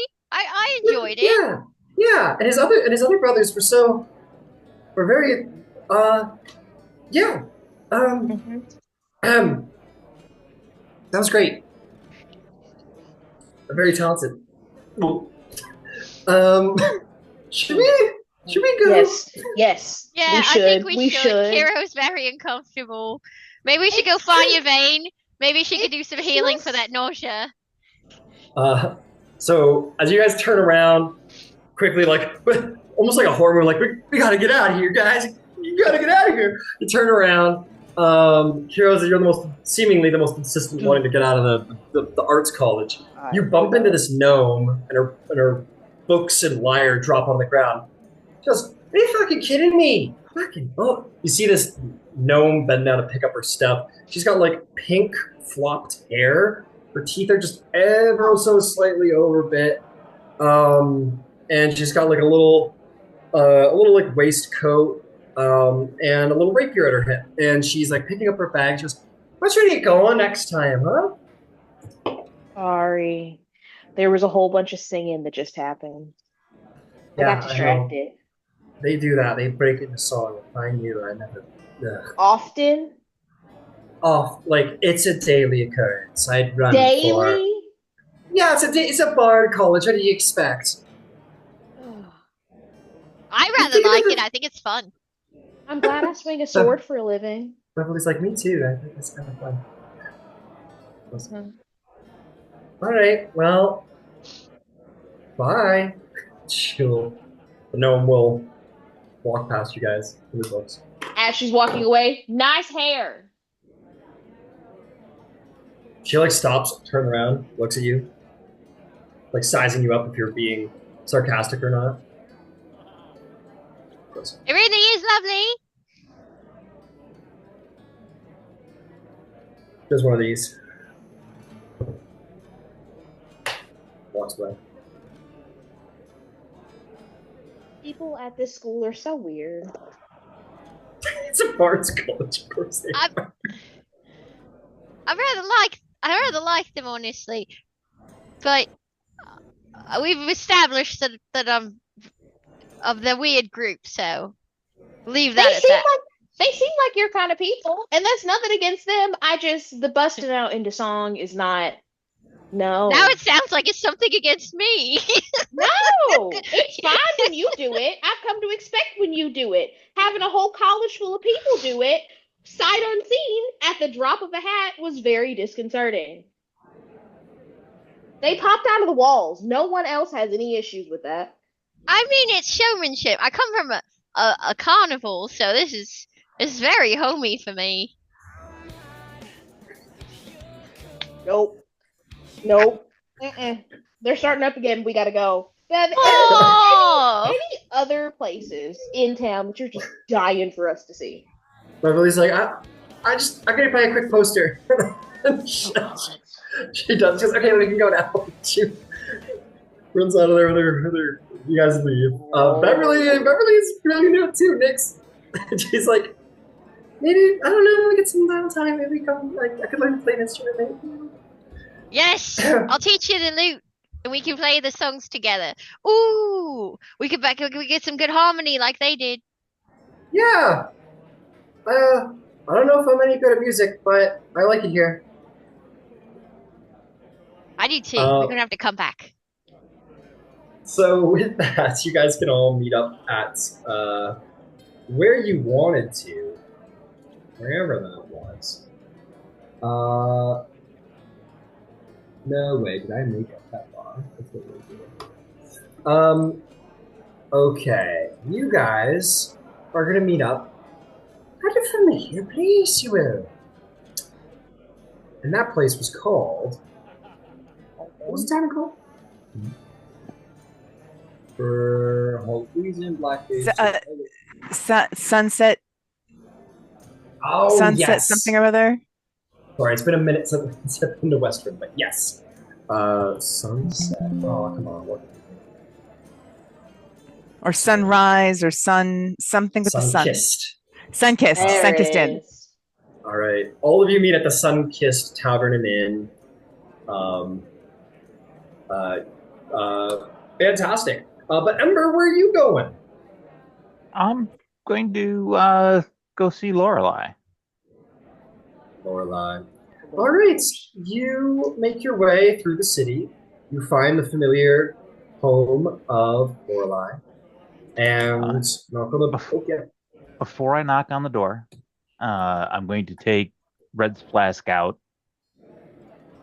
bring him out. I'm going to put 5 platinum pieces into Red's hand. Tell him, go back into ghost form or into smoke form, go around to the opposite side of the place where her kitchen is. I'll keep her in the living room. I want you to plant these 5 platinum pieces around her kitchen. Someplace that she'll find them, but not right away. Red goes. Whatever stuff is. Then I'll knock on the door. Then you knock on the door. You knock on the door to go looking for Lorelei, and as you open the door, she does. The old woman Lorelei does open the door. It seems that her house is in a little bit of a better state. You guys left some coin last time, or hid some coin last time, I should say. And it seems she's used it, and her house is looking to be in a bit of a better repair. There's some flower beds outside her windows. The place is a little bit more sunny and alive. She opens the door and she goes, "Oh, Mr. Barazile, it's so good to see you again." It's very good to see you. I was visiting Westruun, and I thought that I would stop by and bring you a care package. Oh my goodness. She'll bring you in. She's like, "Come here." She'll give you a hug. And she'll say, "Well, you have to come in. You have to come in. Would you like some tea?" No, but I would love to come in and have a chat. Okay, come on in. Let's get you set up. Brings you inside, sits you down. Lo and behold, she tries to feed you. You say no to one thing, she'll bring you another thing.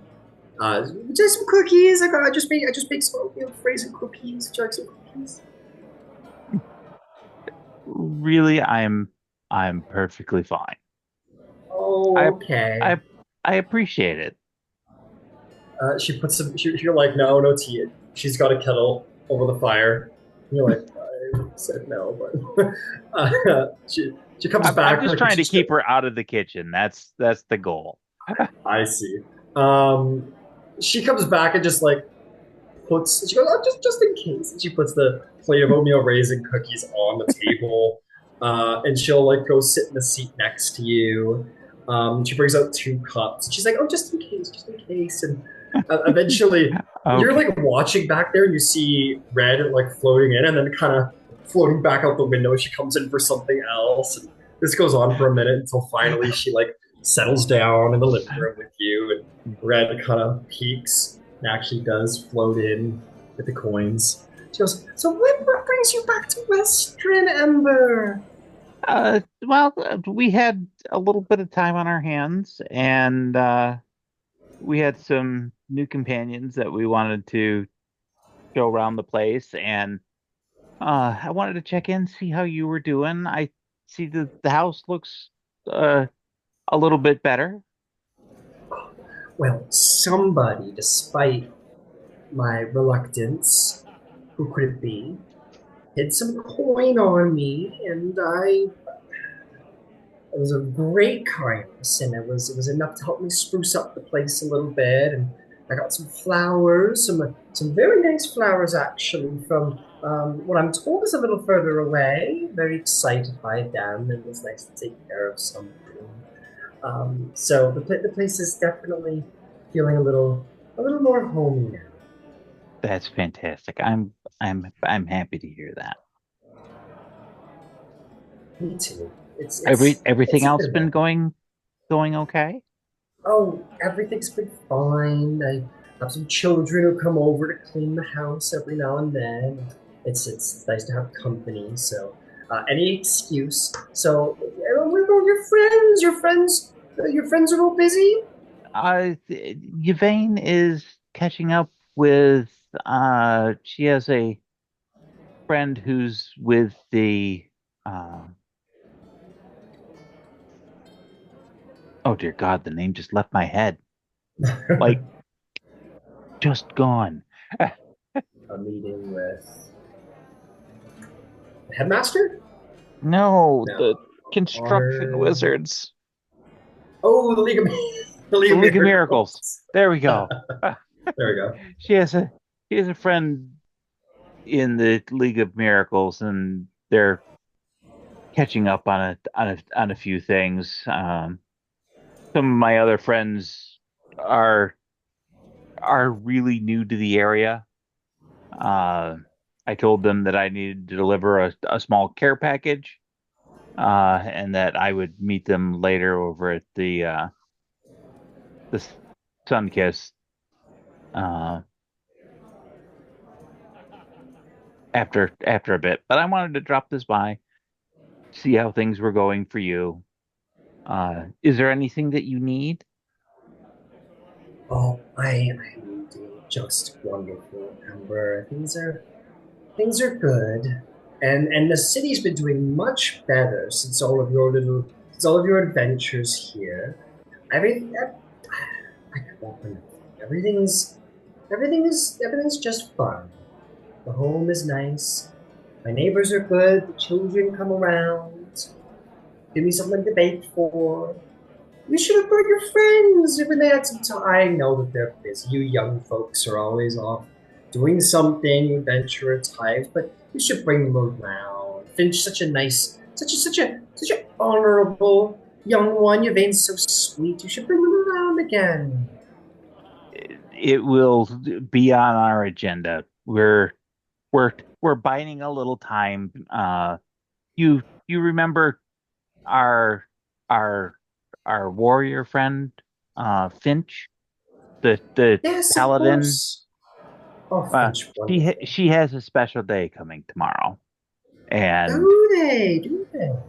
yes, and they're in seclusion today, preparing for that. It's apparently a pretty big deal. Oh, is it their birthday? Oh, Uh, should have told me I could have baked a cake. it's it's it's a birthright thing for her. Oh, It's not not that I necessarily a haven't. birthday, but it's birth related. Oh, well, that's huh, very interesting. I'm sure I don't know much about that. I've got to get some. Oh, she stands up, begins to make her way to the kitchen. Oh, Um, let me get that for you. oh, okay. Oh, and she sits back down. She goes, just go in. I've got a nice, a fresh loaf of banana bread. Make sure Finch gets it. Yes, ma'am. You go into the kitchen, you see like red poke out from under the table, uh, and kind of like almost like uses the thumb to kind of like wipe the sweat from the brow and goes back into the cupboards.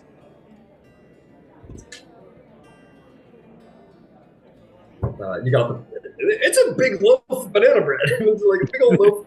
And she goes, yes, but make sure Finch gets it for their birth.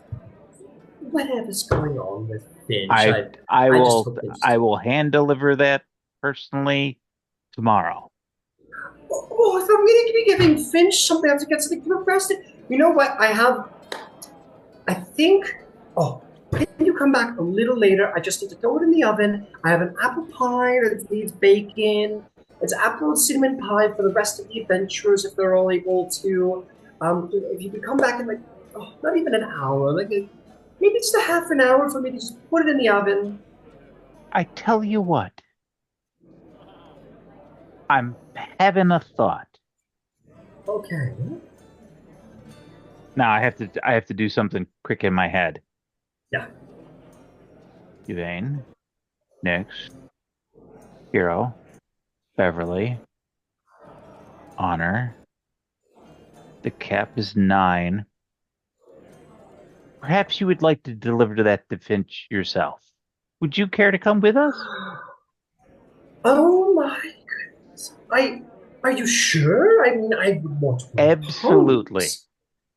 Ah, I okay. Let me go get some. Is it here in Westruun? I assume it's here in Westruun. It'll be a surprise, but I will see to it that you get there and return here to Western safe and sound. Okay, let me go get some things together. And she stands up and starts rummaging around her house. Red sort of like, you see Red almost like half dive out the window, having completed his mission. And she starts going around. She like is getting on a show and like something. She gets out one of the like a little picnic basket. She's like putting a pie inside, the banana bread inside. She goes, oh, and I might as well. And she takes like a little like a sealed pitcher of something and she's like, maybe just one more thing. And she puts in like the plate, what's left of the oatmeal raisin cookies that were touched. And she'll like put in some extra clothes and like a little. I might as well just candy. She brings her toothbrush. And she's like got a little sun hat on. She goes, oh, I might have gotten myself a little too excited. Are we going right now? Well, we'll be going at the end of the day. But I tell you what, if you are set and ready to go, why don't you come with me to the Sunkissed Tavern? We'll have a little bite to eat, and I will introduce you to I'll reintroduce you to Yvain and I'll introduce you to our new friends, and we will take it from there. Well, that just sounds wonderful. I haven't had tavern food in years. Let's go. And she takes her arm. She takes. You guys have already had tea. She's already poured you tea, whether you had it or not. She goes like, oh, did I leave this? You go halfway down the street. She's like, did I leave the stove on, or did I leave the fireplace on? You know she didn't. And she hurries back. It's okay. I did. She locks the door and she takes her arm. She goes, okay, let's go. She's got her basket. She's very excited for her little event. This is a big adventure. This is crazy. And she'll go down the street with you. At this point, you all come to the Sunkissed Tavern. You all file on in there. Yvain, a familiar and perhaps welcome sight from previous adventuring days. You see the old orc Ulf behind, and he goes, welcome back, Yvain! Welcome back! It's been too long! Yeah, you give him a big hug, and you barely come up to his chest. He's like, oh, it's good to see you. It's good to see you. And you got some friends. Oh, come on in. Come on in. First drinks on the house. First drinks on the house. Qiro, Nyx, Bev, you may remember. This is kind of our home when we're in restaurants. So, yeah. Oh, I remember Beverly. Good to see you, Beverly. A drink for the young lady. A drink for the Aurora Concordant. Thank you. How could I not pay due to the saviors of Westruun? And he'll pour you all ales. At this point, you see Ember come in with his own companion. You see this just a sweet little old lady, very like Studio Ghibli, Howl's Moving Castle. When what's her name becomes an old like lady. Sophie. Oh no! Yeah, Sophie, like old lady Sophie. That's pretty much Lord. comes in with her basket, and she goes, "Oh, Yvain, it's so good to see you, dear. Come give me a hug." She gives you a hug. She pats you on the cheek. She goes, "Oh, there's a good girl. There's a good girl." She goes, "Oh, and who are you? Oh, and Beverly. Oh, good Beverly. How are you doing? Oh, look how much you've grown." Beverly's like, "Hi, Lori." He goes, "Come here," and pinches Beverly's cheek. She's like, "Oh, okay, all right." She goes, "Well, who are your friends? Your friends, all of you. Who have we got here?" Lorelai, I would like to introduce you to a bard extraordinaire, Nyx of Hello. Nice to meet you. the Feywild. I'm sure that must be sounds like a wonderful place. A bar? I've never met a maestro before. I'm so nice to meet you, dear. She'll like daintily shake your hand. But so nice to meet you, dear. Oh my goodness. Look at you. You are just the most magnificent elf I think I've ever seen. Incredible. And who might this be? And this is Qiro, warrior of the waves. Warrior? My goodness. Just shake your hand, hero. Very good. She goes, aren't you a strong young lady? Look at you. You're just, oh my goodness. And of the waves, are you a sailor? I was. Wow, we don't get many seafarers out here in Westruun. We're a little landlocked. It's an honor to meet someone of such worldly people. My goodness. Oh, I brought a little. Oh, I don't know if it will be okay with the tavern. I'm sure it'll be fine. I brought a little gift for everybody. Just a little gift. She takes out a banana bread. She maybe has forgotten what gift was for who. It doesn't matter. There's a big loaf of delicious banana bread. She takes out a kitchen knife and cuts slices for everybody out of the banana bread. Serves up banana bread around the table. There you go. There you go. I feel like there's yeah, please. I feel like there's a moment like right as she pulls out the loaf of banana bread that Happy makes a lunge for it, like Yvain kind of has to lunge for Happy to pull him back. Holding at the mouth.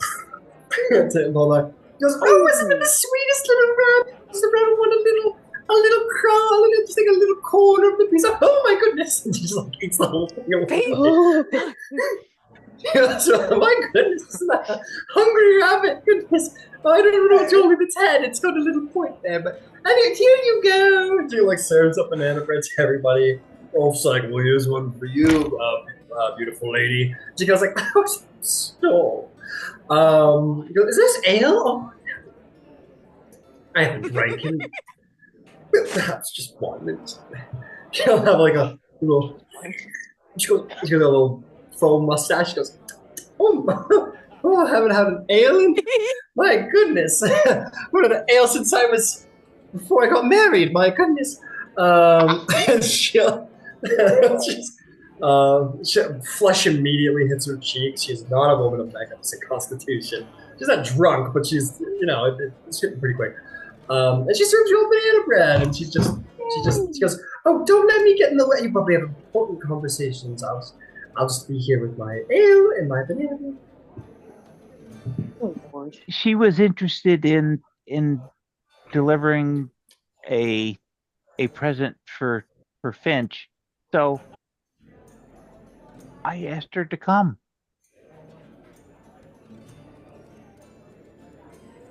Finch will love that. I It's thought so wonderful. too. Because I hope that's okay. I'm never offered. It's Oh, such trust me. fun. Trust me. It's one of those occasions where the more the merrier, sort of a not a birthday, but like a coming of age, right? But one that's very important to the family, they're deeply devout to Bahamut. So it's Is it like a courting thing? Is she like coming of? Is it a courting thing? She's coming of age? no, it's not a courting thing. It's more of a profession a public profession of responsibility of faith. Truthfully, I don't understand it myself, but it's a very, very big deal in the Church of Bahamut. I see. My goodness, Finch is really risen in the world. My goodness. Joe, you have to tell me. You said you were setting off for Emon. How did it go? And Yvain's going to look at Ember and say, I think some wonderful things have happened. I would tend to concur.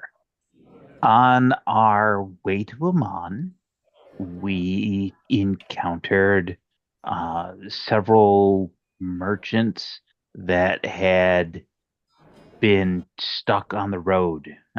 The road was being waylaid by some evil dark forces, which, Goodness. as is convenient, we were already familiar with the ways of those dastardly dark things, and with Yvain and Finch and the rest of The rest of us, we were able to make that go away. So those My good goodness. people could get back on the road and get to where they needed to be. And in turn, we got to where we needed to be. What? Journey? And well, you've been gone for months. Did you how are things in Emon? Are you all set up there perhaps? Have your own home maybe? We have a living arrangement that's under construction. Uh, my mother is there in Amman, and she runs a small tavern. That's where I'll have you stay while we're there. A small tavern. Oh, staying in taverns? It's like I'm an adventurer myself. I admit I don't imagine the souls, but a journey. I don't know. That looked like a pretty serious knife that you had there. Oh, well, then you better behave. She has another sip of ale. She goes, well, I'm so excited to see the fruits of all of your adventures, and that everybody is doing all right. I hope. How's everybody else? How was that? The wounded fellow, Easton, and then the Lady Jewel. How are they doing? They Lady went their separate Jewel ways. Oh, had some familial complications, which unfortunately put her in a situation where she didn't have a lot of good choices. Though she made choices that I'm certain made sense to her, but they weren't the best of all possible options. oh, my goodness! I'm so sorry to hear about that. As are we. I suppose that's the adventuring life. It's the dangerous one, and perhaps a confusing one at times. But it's good to know that people like you, Ember, and Yvain, and Finch, and Beverly, of course, are all the best that Tal'Dorei has to offer. And you guys didn't get an opportunity to see it, but Lorelai has had some improvements done on her home. It's looking very snazzy. How wonderful. I'm so glad to hear it.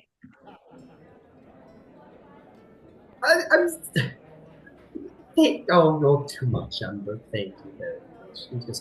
Well, it's about my bedtime, so I'm gonna head on upstairs. I'm staying in for a night. Oh wait, but we're gonna go, weren't we? Oh, it's okay. I could stay up for a little bit longer. Just take another sip of her ale. About what time is it? It's getting a little later. The sun's going down. It's twilight. It's twilight. All right. So,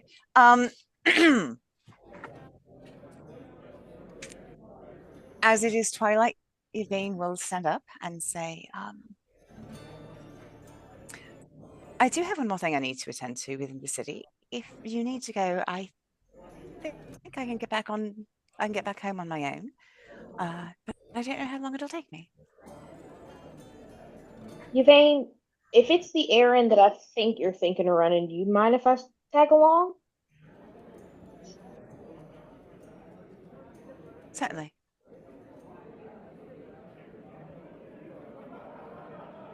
Cool. You guys get up? We'll just wait here for when you guys are done. If Lorelai needs a place to lay down, we'll get her a room. Whether we use it well or not is immaterial. Oh, perfect. She's like sitting at the table, like. I will get her a room. You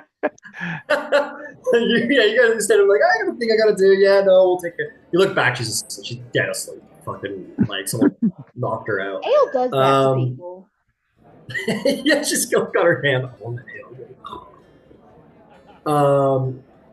And Beverly's like, "Oh, okay, Miss Swellwagon." She's like, "Oh, where am I? Right, yes, the tavern, in the tavern. That's great." Says, "I just made sure to your room, Miss Lorelai." Goes, "Oh, you're so sweet." And you'll be shown upstairs. And, you look over at Ulf. He just goes. He's like, he gives you away. Like, he heard the conversation. Pick a room. It's fine. Beverly will dutifully keep an eye on Lorelai. All right, Qiro and Yvain, where are you going? And by the way, if you guys get back to Emon before the night is out, I'll show you all your outfits. All right, then. Yvain would have wanted to have left like an hour before twilight if it was possible. She would have stopped at whatever clothier there is in town. She knows there is one. That Balthazar goes to get all of his black clothing. Oh, yeah. She's probably gonna. She's looking for off the rack and quick, but she will buy. She's probably gonna end up looking more like an assassin than like she's in mourning. But she will buy a black crinoline to put over her eyes and a full, like almost deserty kind of scarf kind of thing. But it's all in blacks. You find a place called Cold Headlines, and it's just full. I'm sorry, I can't help myself. Cold Headlines, and yeah, it's where Jenna Ortega shops. It's where fucking Green Day shops. It's where Balthazar shops. It's where the Bards shop, and you come out looking as Adam's family as you want. Excellent. So from there, we will go to the Temple of the Raven Queen. Oh shit! And this one is where the grave seer Charisse is. Sure is. Very specifically her temple. Indeed. So you, Qiro, are you getting like your grunge on? No, not at all. We're going as is. Oh man. All right, I Yvain. will say, as a note, she does like way before they get there, probably while Yvain is getting gothified. She's gonna pop the trident out, and then she'll probably just stick it on her back and like right in front of her shield, just to like not because anything's gonna happen, just to have it out. Understood. Yvain, as you come out in like black with the head sheath and like black, there's like some part of you that's like, this is right. You've been dressing wrong all your life. This is right. And that's maybe the drow side of you. It's like, woohoo. And with the black, like Jack Skellington umbrella, it's the best day of my life. And yeah, make your way down the street. Some people kind of get out of your way in the street. The grungy half drow walking down the street. And you come to Temple of the Raven. Before I go in, I'm going to like if there's a kind of a corner or a shadow before I actually enter in, I'm going to so I'm not obvious like right in front of people, and I will look at Qiro and say, just I'll explain later if you wish, and I'm going to shape change into a raven. Okay. Once I have done that, I'm going to pull 3 feathers. Sure. And then I'll change back into myself, and then out of my bag of holding, you are going to see Yvain pull out a stack of letters. There look to be at least 50 of them. You, She'll ask you real quick, do you have a piece of paper I can borrow, have? I don't need the whole thing. I just need a sliver. She like literally pulls out, here's your paper, here's a quill. What kind of ink did you want? Did you want a raven's feather quill or did you want a bloodhawk? Like she has I just need something to write with real quick. It's one thing. nah. And then the, she'll write her thing down on a piece of paper, fold it, and then like hand all the rest of the stuff back to you, and then she'll just like have the piece of paper in her hand. And so to just to up because I don't know if Qiro and Nyx will know, but she's pulled out since the beginning. Yvain has written to her mom and dad. After every adventure, every thought, every name, every worry, every rat has been in all of these letters. And their current through her getting the mark. That's kind of where the letters stop. So, after that, she will walk into pray. Yep. in with Kiro at your side in mourning garb, you enter into the Temple of the Raven Queen.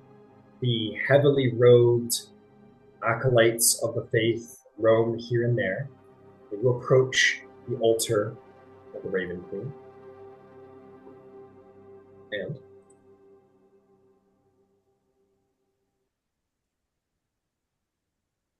I think she takes a moment because it's sort of like her whole since leaving Terra, it's been it's been kicked out of the nest. What's she going to do with her life? For a mother underachieving, and a lot of this journey has been to sort of decide. And as she takes out this repository of everything that has happened from the time she left until very recently, she will place it on the altar and 3 raven feathers. And she will I don't know if like that's the appropriate place to pray or if she should go to the side because she's not really wanting to draw attention to herself, but then she will quietly try to commune with the Raven Queen for a bit. so we'll say you approach the altar, leave the raven feathers atop a thick stack of papers, and you kind of look at them, maybe touch them one last time. Your fingers slide from the edge of these letters to your parents the last time as you leave them in offering. You find a pew to sit at. Not many people visit the Temple of the Raven Queen, not as often as other gods. It is a much more scary god. Sits in private personal communion. As you now possess powers to directly commune, and this would be quite the offering. What do you pray?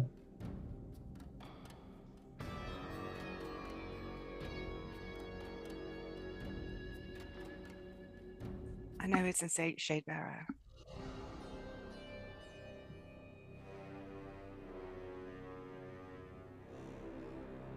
I don't know how to defeat or lock up the demon prince of the undead. But it isn't a thing that can stand. And so if I die doing it,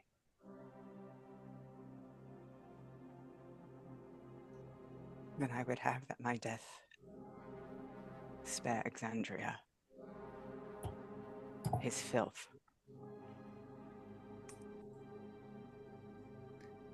I see pieces of fate. I don't understand any of it. I don't know how to work with you, but if you would accept my service, I would give it.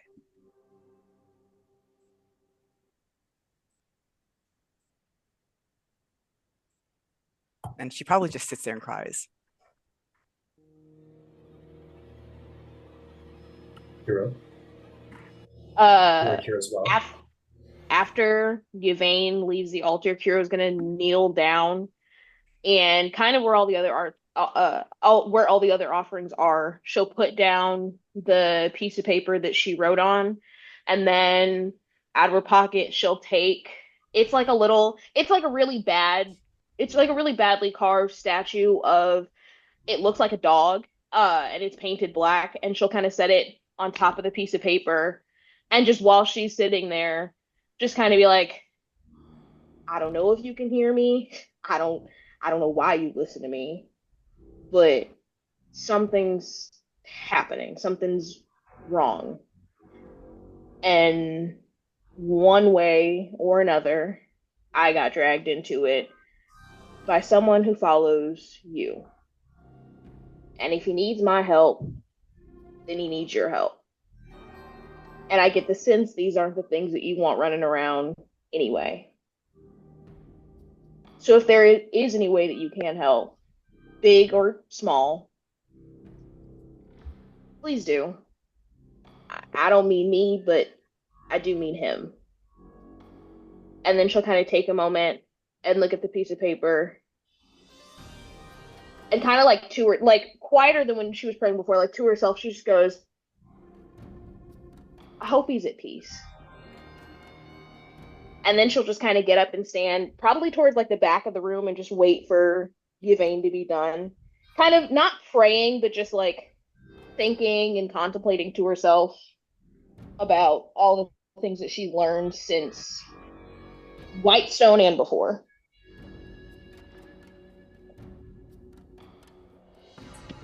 Understood. These offerings are made. Faith is more difficult. It's a thing of hope. You speak in this holy place. You have left worthy offering. You know the Raven Queen must have heard you. And both of you have important connection to Raven Queen, either by mission or by creed.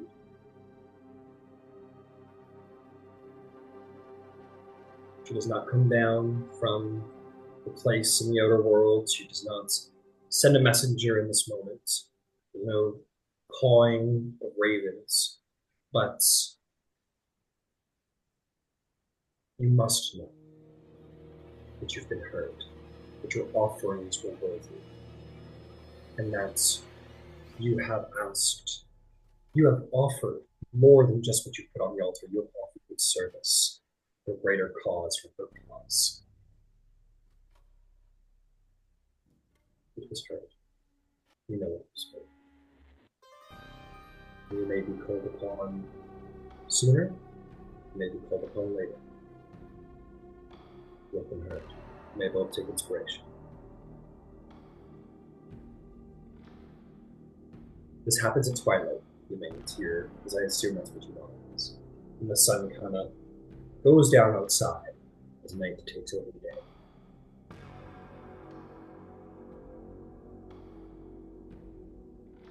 Okay. Before we leave, I will seek out the Graveseer. You do so. Not hard to find her. You go up to the robed, strangely pale elf. She will nod to you respectfully, or bow her head respectfully. She'll say, welcome back, Yvain. I never know what you know. I know what Shade of Arrow is failing at doing.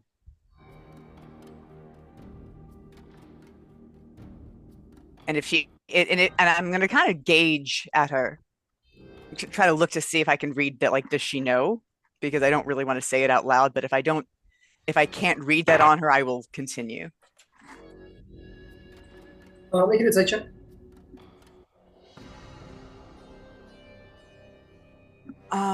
30. She is a very difficult one to read. She is far removed from emotion, and with that, surprise is removed from her. But you are exceptionally insightful. She does not look at you with curiosity. She looks at you with memory. She looks at you with understanding. You have spoken often to her in the past of your goals, and she recognizes that that is still of interest to you. She understands what you speak of. There is a priest of the Dawnfather in Whitestone who believes he can patch the seals, contain it some by us some time.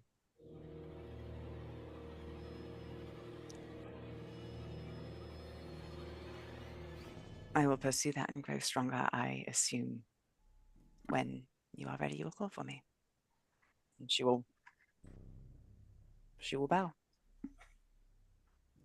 She'll bow in return. And she will say, "The Raven Queen sees. I expect will not be long before you are called upon for this great trial." I understand. We honor this faith.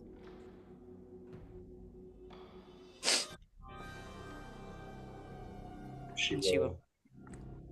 Both almost seemingly simultaneously lead the conversation. Okay. And with that, you part ways and prepare to return. Yvain will change her clothes before going back into the Sunkissed Inn because she does not want to frighten Lorelei. Got it. You change up, head back to the Sunkissed Inn, and yes, Kira? As they're leaving the temple, like right as they pass the doors, Qiro kind of like to herself, kind of snaps her fingers and Trident disappears. That's the only thing. Because again, we're not trying to scare people going through town. Fair enough. Fair enough. You return to the Sunkissed Inn, and your friends are waiting for you, having had a couple drinks, I imagine, and taking their time. And you guys can all return to a very sleepy Lorelei. Oh, we're going now. It was just, yes, Miss Lorelei. And you all can use the power of Nyx, the maestro, to return to Emon, if that is your decision. Absolutely. You all bamf out of Westruun, back to Emon, travel down to the dockport. Perhaps you hire a carriage for the evening for Lorelei, not making her walk across the grand metropolis. Yeah. She comes alive a bit at that point in night, and she's like, "I've never been to Emon. What a wonderful place that's the city of Fellowship." And she kind of like, did we bring the carpet with us? I was about to say we gotta bust out the carpet for her. I always have got the carpet with me. You are gonna give this poor woman a heart attack. No, she's gonna enjoy it. Okay. I imagine Ember has got like a whatever his name is, Garo from Naruto or whatever. He has the giant thing, or whatever. They have the giant scrolls across their back. Ember just walks around with this giant rug strapped to his back, which I think is a flavor. Is a total flavor. But yeah, she's like, my God, what a magnificent! It must be 3 times as long as just breaks down. And Ember, you unfold the carpet. She goes, "Oh my, what do we do?" That's it. Into the air, she goes, "No, Mr. Bansire, you naughty boy."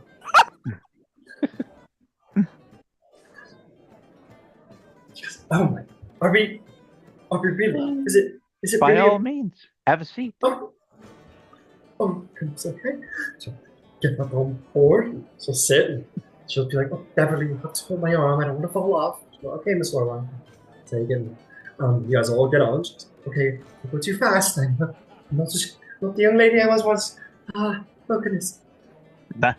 Nice and slow, not going too high. Just kind of ease ourselves up. I've never flown before. Oh my goodness. Oh, Lord. And you guys go flying. And oh my god, it's so new. And you guys go flying up gently into the air. Just Not more singing. So really good. Oh, it's so high up. My goodness. She goes, just like hold it. Beverly's like, wow. She's got like her, she's like got Beverly. She's like, oh my god. Oh, it's so high up. Oh my god. Oh, careful. We're gonna hit the palace. We're gonna hit the palace.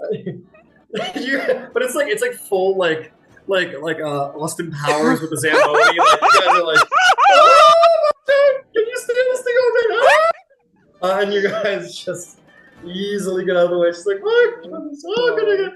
And by the time you get down into the port, you let her out. She's like, oh my god, I've never gone so fast in my whole life. I'm so high in the air. Jack Black, year zero, on the back of a carriage, having discovered wheels for the first time. Going, whoa! She's like, oh my god, that's been quite a day. And take her inside to the Rousing Spark. She's far too. She's like, ale and a magic carpet ride. I know. My goodness. And you take her upstairs and put her in a bed somewhere. And Emma gets the rundown. She's happy to see you and sends you home. Just come collect her in the morning, and we'll all go to the Ascension. Thank you. The Ascension tomorrow all together. So Emma will go with you. The Sparks of Emon also give you a wave and see they'll be there as well. Maybe you can all go as a little parade together. We'll see it all together. And you head home. And what's waiting for you at home on the table is 4 packages. Tally, your halfling, I guess, semi-designated administrator is like, yeah, these came in for you. It sounds like a really fancy place. This tailor, but enjoy. Lindra's Fashions or something like that. Rena came, really fancy fellow. These ministers. Well, I'm gonna turn in, but you guys enjoy. Thank you. Thank you, Tally. No problem. Just pay me. And we'll go back to bed. So we want to see what our outfits are. Yeah. Who wants to start? I want to see your veins first. I was gonna say your veins sounded so. All right. Yeah, I'm pretty excited. So Yvain, open up your package, and I hope I'm getting all the themes right. But you open up this package. It's this beautiful form-fit dress. It is backless to the most part, strapless across the shoulders. It is long sleeved, and the material is white all the way across. It is a little deep, below the bust. But what is the fantastic addition is that incorporated into the design is this winding, sort of almost like serpentine, like visual styled-esque side piece of a platinum dragon rising across and kind of creating this flare of draconic color. At the base of the V is the dragon head of Bahamut, and I will send a picture in the Zoom chat. Just imagine that the dragon is black. Wow. Oh yeah. Incredible. The black around the legs and at the base of the actual picture, if you see in the mirror, that's sort of illusory, and it's very subtle. But as you walk and the furls kind of furl around themselves. The depths of the black kind of rise and fall almost like a black flame along the base of it, but it's very subtle as it moves up and down the furrows.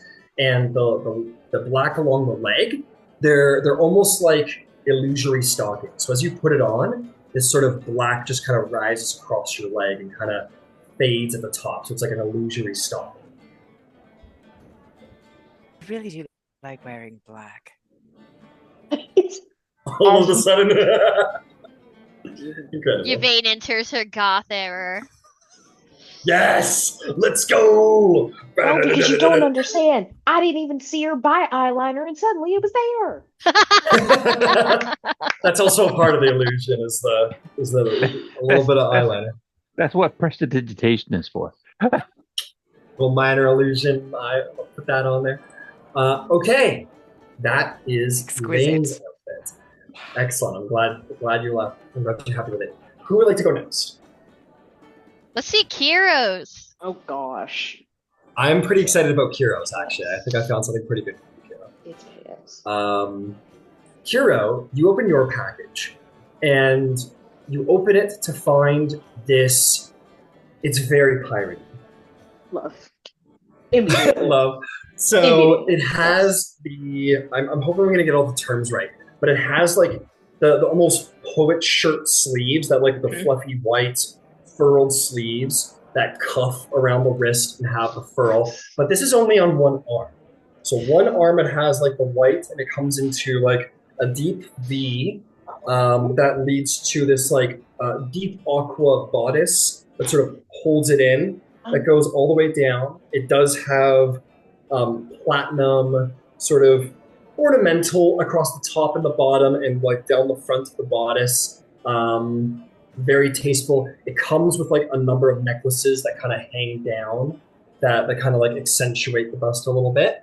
And it does have a high collar that matches the second sleeve, which actually seems to be like half of it is this open white sleeve. The other half is almost like a captain's coat in light blues that come down, that are accompanied with little platinum embellishments. And it also has mixed into the material just like a slightly off blue color, so as not to be too in the face.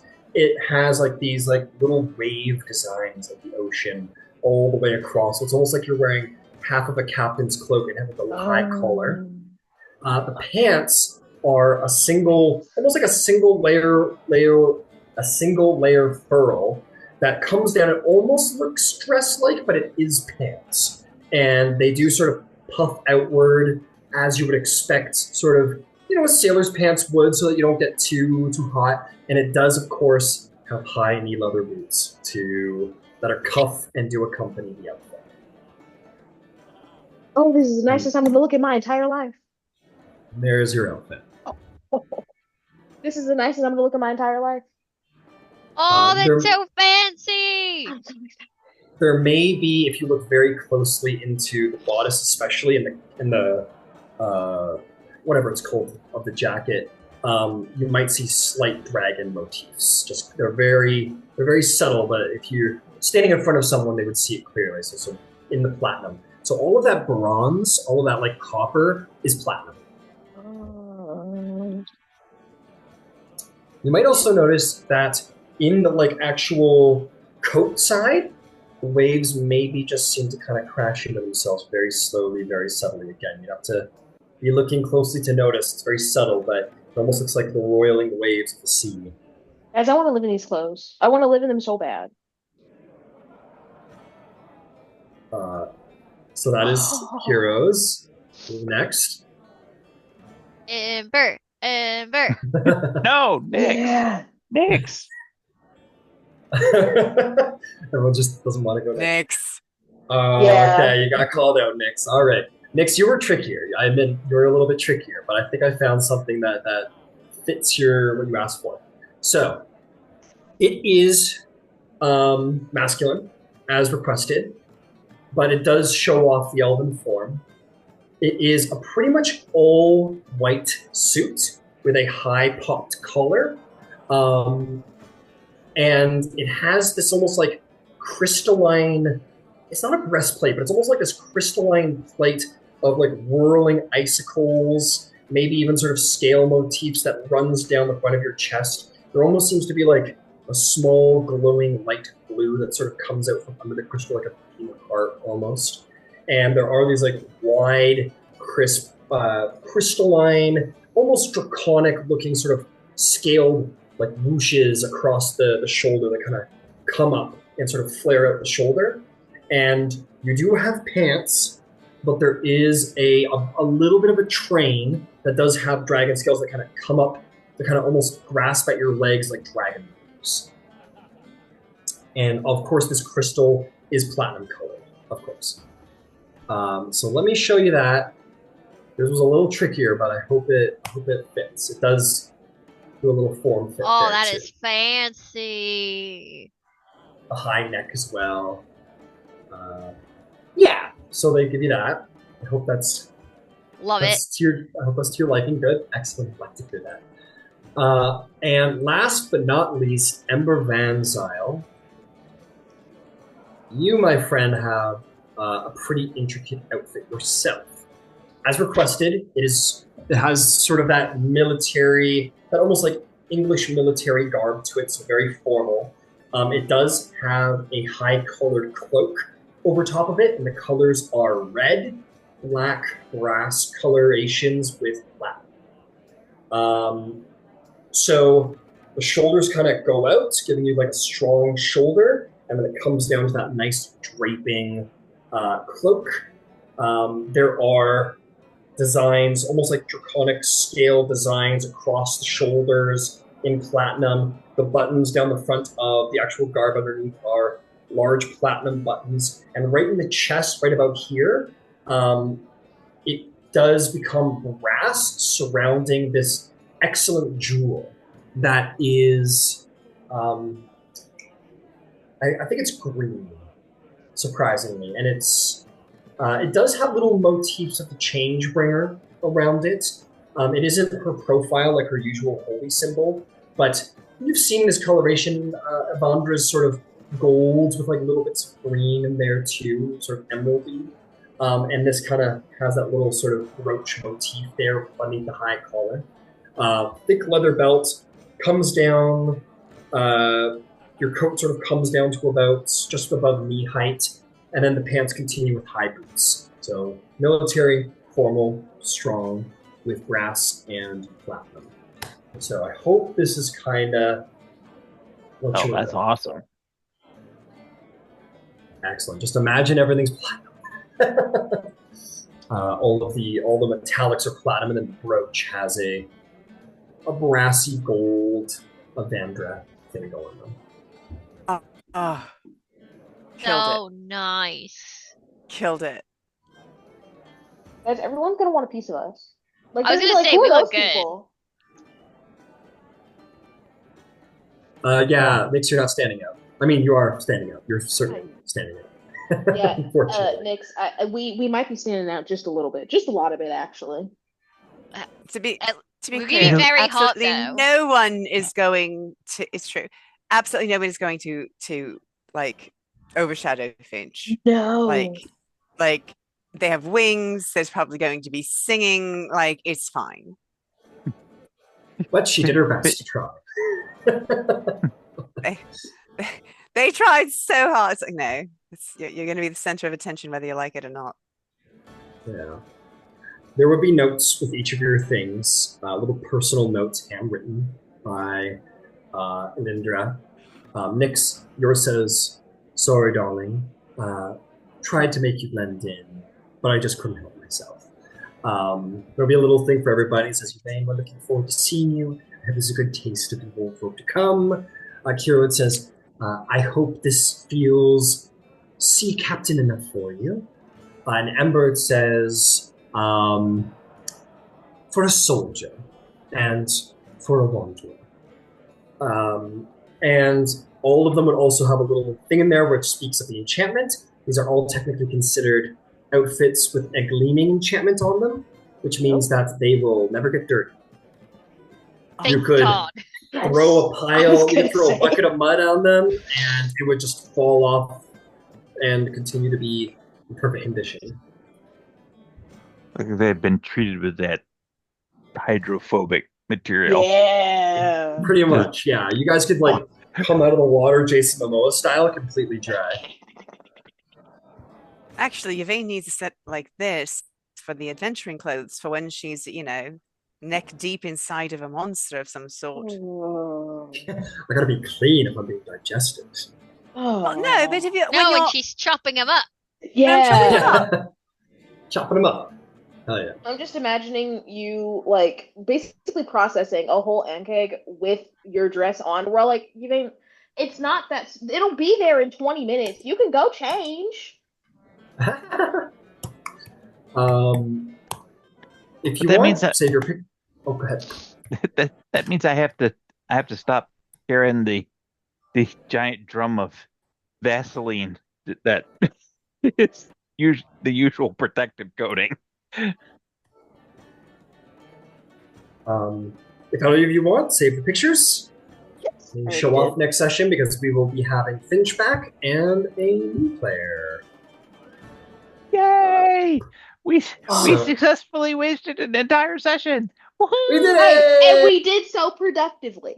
And you did. Absolutely. Very actually productive. we That was actually really tied fun, up a though. lot of loose Yeah. ends.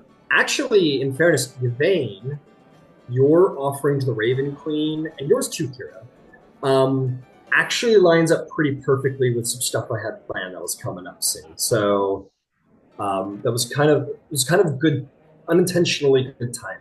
So excellent. We've talked about like direction for Yvain and if there was one thing she was doing, and it's like she's in the Shade Bear. while she does not know the language of the Gaudrashari, the idea that it's her job to protect this rock, and this is something that is extraplanar, even if it's not elemental, and Mhm. she's uniquely qualified to deal with it. Yeah. Oh yeah. So she has made her choice. Absolutely. Okay. Very cool. Very excellent. With that, we'll end our session. Next week, Yay! we are going to have a very